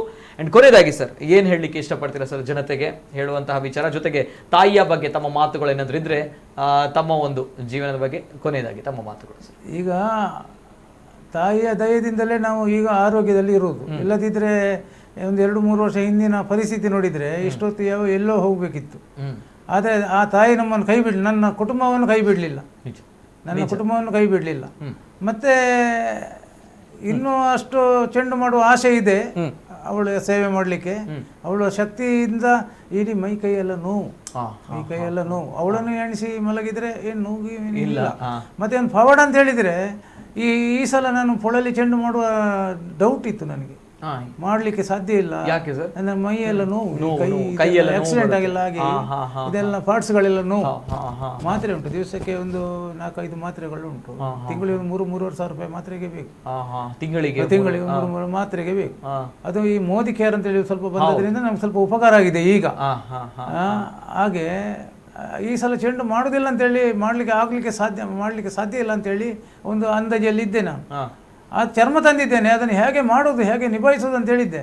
ಏನೋ ಒಂದು ಪವಾಡ ರೀತಿಯಲ್ಲಿ ಅದು ಆದದ್ದೇ ನನಗೆ ಗೊತ್ತಾಗಲಿಲ್ಲ ಅಲ್ವಾ. ಅದು ಅವಳ ಒಂದು ಕಾರ್ಬಾರ್ ಅಂತ ಹೇಳಿದ್ರೆ, ತಾಯಿಯ ಕಾರ್ಬಾರ್. ನಮ್ಮ ತಾಯಿ ಇದ್ದಾರೆ 86 ವರ್ಷ. ಅವರ ತಾಯಿ ಇದ್ರು 3 ವರ್ಷ ಹಿಂದೆ ತೀರಿ ಹೋದ್ರು. ಅವ್ರಿಗೆ 106 ವರ್ಷ ಆಗಿತ್ತು. ನನ್ನ ತಾಯಿ ಈಗ 5ನೇ ತಲೆಮಾರು. ನನ್ನ ತಾಯಿ ಮನೆಯಲ್ಲಿ ಇದ್ದಾರೆ. 5ನೇ ತಲೆಮಾರು ನಮ್ದು. ಸರಿ ಅಲ್ವಾ? Yes sir. ಮುಂದಕ್ಕೆ ಅವರು ಕೂಡ ಅದನ್ನೇ ಹೇಳ್ತಾ ಇದ್ದಾರೆ ಸರ್. ರಾಕೇಶ್ ಅವರು ಏನ್ ಹೇಳ್ತಾರೆ ಸರ್, ಮುಂದಕ್ಕೆ ಈ ಒಂದು ಪುಣ್ಯದ ಕೆಲಸವನ್ನ ತಾವುಗಳು ಮುಂದುವರಿಸ್ತೀರಾ ಅನ್ನುವಂತ ಒಂದು ನಂಬಿಕೆ ಅಲ್ವಾ, ಏನ್ ಹೇಳ್ತೀರಾ ಸರ್? ಈಗ ಅಭ್ಯಾಸ ಮಾಡ್ತಿದ್ದೇವೆ, ಮುಂದೆ ಮಾಡ್ಬೇಕು ಅಂತ. ಇನ್ನು ಜವಾಬ್ದಾರಿ ಇವರಿಗೆ, ಮಕ್ಕಳಿಗೆ ಬಿಟ್ಟು ಬಿಡುದು ಇಬ್ಬರಿಗೆ. ಈಗ ಅಭ್ಯಾಸ ಮಾಡ್ತಿದ್ದೆ. ನಿಜ. ಇನ್ನು ಮುಂದಕ್ಕೆ ಈ ಒಂದು ಪುಣ್ಯದ ಕೆಲಸವನ್ನ ತಾವುಗಳು ಕೂಡ ಮುಂದುವರಿಸ್ತೀರಾ ಅನ್ನುವಂಥದ್ದು ಅಲ್ವಾ ಸರ್? Yes sir. ಧನ್ಯವಾದಗಳು ಸರ್, ಅಭಿನಂದನೆಗಳು. ಕೊನೆಯದಾಗಿ ಏನಾದ್ರು ಹೇಳಿಕ್ಕಿದೆಯಾ ಸರ್ ರಾಕೇಶ್ ಅವರಿಗೆ? ಇಲ್ಲ. ಎಸ್ ಸರ್, ಧನ್ಯವಾದಗಳು ಸರ್, ಅನಂತ ಧನ್ಯವಾದಗಳು. ರಾಕೇಶ್ ಅವರಿಗೆ ಕೂಡ ಹೇಳ್ಬೇಕು, ಯಾಕಂದ್ರೆ ತಮ್ಮ ಜೊತೆ ಸಹಾಯವಾಗಿ ಬೆನ್ನೆಲುಬಾಗಿ ನಿಂತಿದ್ದಾರೆ ಅಲ್ವಾ ಸರ್? ಸಾಧ್ಯವೇ ಇಲ್ಲ. ನಿಜ. ಅಂದ್ರೆ ನಾವುಗಳು ಪೊಳಲಿ ಚೆಂಡಿನ ಬಗ್ಗೆ ಪುರಲ್ದ ಚೆಂಡು ಬಂದೆಂಕು ಮಾತೆಲ್ಲ ಪಾತ್ರ ಒಂದು ಪಾಂಡ ನೆತ್ತ ಉಲೈಡಿ ಈತು ಬೇಲೆ ಉಂಡು ನೆತ್ತೊಟ್ಟಿಗೆ ಈತು ಬೇನೆಲ್ಲ ಉಂಡು ಮಂಗಲ ಉಂಡು ಬಂದೆಂಕ್ಲೆ ಗೊತ್ತಿತ್ತು ಜಿ ಅಂಚ ಅದೇ ಇರ್ನ ವಿಚಾರ ಪುರ ಸೋಷಿಯಲ್ ಮೀಡಿಯಾ ಪೋಂದು ಪುನಗ ಇರಿನ ಲೆಪ್ಪು ಗರಡು ಪಾತ್ರಗ ಬಂದ ವಿಚಾರ ಐತ ಒಟ್ಟಿಗೆ ಪುರಲ್ದ ಚೆಂಡು ಒಟ್ಟಿಗೆ ಅವೇತೋ ಚೆಂಡು ನಮ್ಮ ಊರುಡ ಹಾಪುಂಡು ಅವೆ ನೀರು ತಯಾರು ಮಲ್ಪರು ಬೊಕ್ಕ ಚೆಂಡು ಪರಕೆದ ರೂಪಡ್ಲ ಅವೇತೋ ಜನ ಕೊರ್ಪೇರ್ ಬಂದ್ಪಂಚಿನ ವಿಚಾರ ಪುರ ಗೊತ್ತಾಂಡು ಐಟ ಅವೇತೋ ಸಮಸ್ಯೆ ಪುರ ಪರಿಹಾರ ಏನಂಚಿನ ವಿಚಾರ ಎಲ್ಲ ಗೊತ್ತಾಂಡು ಬಾರಿ ಖುಷಿ ಅನ್ಸರ್ ಪಾತಿರ್ದು. ಅಂಡ್ ನಮ್ಮ ಸರ್ಕಾರ ನೆತ್ತ ಬಗ್ಗೆ ಒಂಚೂರು ತೂವೋಡ ಹಾಪುಂಡು ನಮ್ಮ ಸಮಗಾರಿಗೆ ಬೋಡದು ಸಹಾಯ ಮಲ್ಪೋಡ ಹಾಪುಂಡು ದಯಪಡ ಸಮಾಜ ಎಲ್ಲ ತೂಪುಂಡು ಒಳ್ಳೆ ಕಷ್ಟ ಮಾತ್ರೆಗಳ ಉಪ್ಪು ನಂಚಿನ ವಿಚಾರ ಅಂಡ್ ಬಾರಿ ಖುಷಿ ಹಾಪುಂಡು ಪುಣ್ಯದ ಕೆಲಸ ಮಾತಂದಲ್ಲ ಸರ್. ಥ್ಯಾಂಕ್ ಯು, ಧನ್ಯವಾದ, ಅನಂತ ಧನ್ಯವಾದ ಸರ್. ಇದು ಪದ್ಮನಾಭ ಸಮಗಾರ್ ಅವರು, ಜೊತೆಗೆ ಅವರ ಮಗ ರಾಕೇಶ್ ಅವರ ಜೊತೆ ಮಾತುಕತೆ. ಇವರ ತಂದೆ ಕೃಷ್ಣ ಸಮಗಾರ್ ಅವರು. ಸೊ ವಂಶ ಪಾರಂಪರಿಕವಾಗಿ ಅಂದ್ರೆ ಪರಂಪರೆಯಿಂದ ಬೆಳೆದು ಬಂದಂತಹ ನಡೆದು ಬಂದಂತಹ ಒಂದು ದಾರಿ ನಿಜವಾಗ್ಲೂ ಕೂಡ ಹೆಮ್ಮೆಯಾಗುತ್ತೆ. ಗೊತ್ತಿರುವಂತಹ ವಿಚಾರ, ಸಾವಿರ ಸೀಮೆಯ ಒಡತಿ ನಮ್ಮ ಪುರಲ್ದ ಅಪ್ಪೆ ಪನ್ಪುನಂಚಿನ ಪಾತೆರ ಪುರಲ್ದ ಅಪ್ಪೆ ರಾಜರಾಜೇಶ್ವರಿ ಅಪ್ಪೆ ಆ ಅಪ್ಪೆನ ಕ್ಷೇತ್ರಡ್ ಶ್ರದ್ಧಾ ಭಕ್ತಿಡು ಒಂಜಿ ತಿಂಗೊಲ್ದ ಕಾಲ ಆಪುನಂಚಿನ ಬಾರಿ ಪೊರ್ಲುದ ಜಾತ್ರಾ ಮಹೋತ್ಸವ. ಆ ಜಾತ್ರಾ ಮಹೋತ್ಸವದ ಬಾರಿ ಪೊರ್ಲುದ ಒಂಜಿ ವಿಚಾರ ಆಚರಣೆ ಬರ್ಪುಂಡು ನಮ್ಮ ಪುರಲ್ದ ಚೆಂಡು ಪನ್ಪುನಂಚಿನ ವಿಚಾರ. ಈ ಪುರಲ್ದ ಚೆಂಡದ ಬಗ್ಗೆ ನಮ್ಮ ಮಾತಿರ್ಲ ಪಾತಿರುವ ಅಂಡ್ ಅವಿನ ಮನ್ಪುನ ಕುಡಿಯೇರು ಅವು ಎಂಚ ಮಲ್ಪೇರು ಪನ್ಪುನಂಚಿನ ವಿಚಾರ, ಅವು ಒಯ್ತ ಚೆಂಡು ಪನ್ಪುನಂಚಿನ ವಿಚಾರ. ಸೊ ನಿಕ್ ಮಾತೆ ಉತ್ತರ ಇನ್ನಿತ ಕಾರ್ಯಕ್ರಮದ ಎಂಕುಲು ಕೊರಿಯಾ ಸೊ ಅಂಚನೆ ಪೊಳಲಿ ಅಪ್ಪೆ ರಾಜರಾಜೇಶ್ವರಿ ತಾಯಿ ಅನ್ನುವಂತಹ ಒಂದು ವಿಚಾರ ಎಲ್ರಿಗೂ ಕೂಡ ಆ ಪೊಳಲಿ ರಾಜರಾಜೇಶ್ವರಿ ತಾಯಿ ನಾವೇನೇ ಕಷ್ಟ ಬರಲಿ ಆ ಒಂದು 9 ಅಡಿ ಎತ್ತರದ ಒಂದು ಅದ್ಭುತವಾಗಿರುವಂತಹ ಮೃಣ್ಮಯ ಮೂರ್ತಿ ಏನಿದೆ ಇಡೀ ನಮ್ಮ ದೇಶದಲ್ಲೂ ಕೂಡ ಎಲ್ಲೂ ಇರದಂತಹ ಮೂರ್ತಿ ಆ ತಾಯಿಯ ಮುಖ ನೋಡಿದರೆ ಆ ತಾಯಿಯಲ್ಲಿ ಶರಣಾಗಿ ನಮ್ಮ ಕೋರಿಕೆಗಳನ್ನು ಕೇಳಿದ್ರೆ ಬೇಡಿದ್ದೆಲ್ಲ ಇಷ್ಟಾರ್ಥಗಳನ್ನು ಸಿದ್ಧಿಸುವಂತಹ ತಾಯಿ ಮಹಾಮಾತೆ ಪೊಳಲಿ ರಾಜರಾಜೇಶ್ವರಿ ಮಾತೆ ಆ ತಾಯಿಯ ಅನುಗ್ರಹ ಎಲ್ರಿಗೂ ಕೂಡ ಇರಲಿ ಅಂತ ಹೇಳ್ತಾ ನಾವು ಕಾರ್ಯಕ್ರಮವನ್ನು ಮುಗಿಸ್ತಾ ಇದ್ದೇವೆ. ಇದು ಇವತ್ತಿನ ವಿಶೇಷ. ನಿರಂತರ ಸುದ್ದಿ ಹಾಗೂ ಮನೋರಂಜನೆಗಾಗಿ ನೋಡ್ತಾ ಇರಿ ನಮ್ಮ ಕುಡ್ಲ ನ್ಯೂಸ್ 24/7.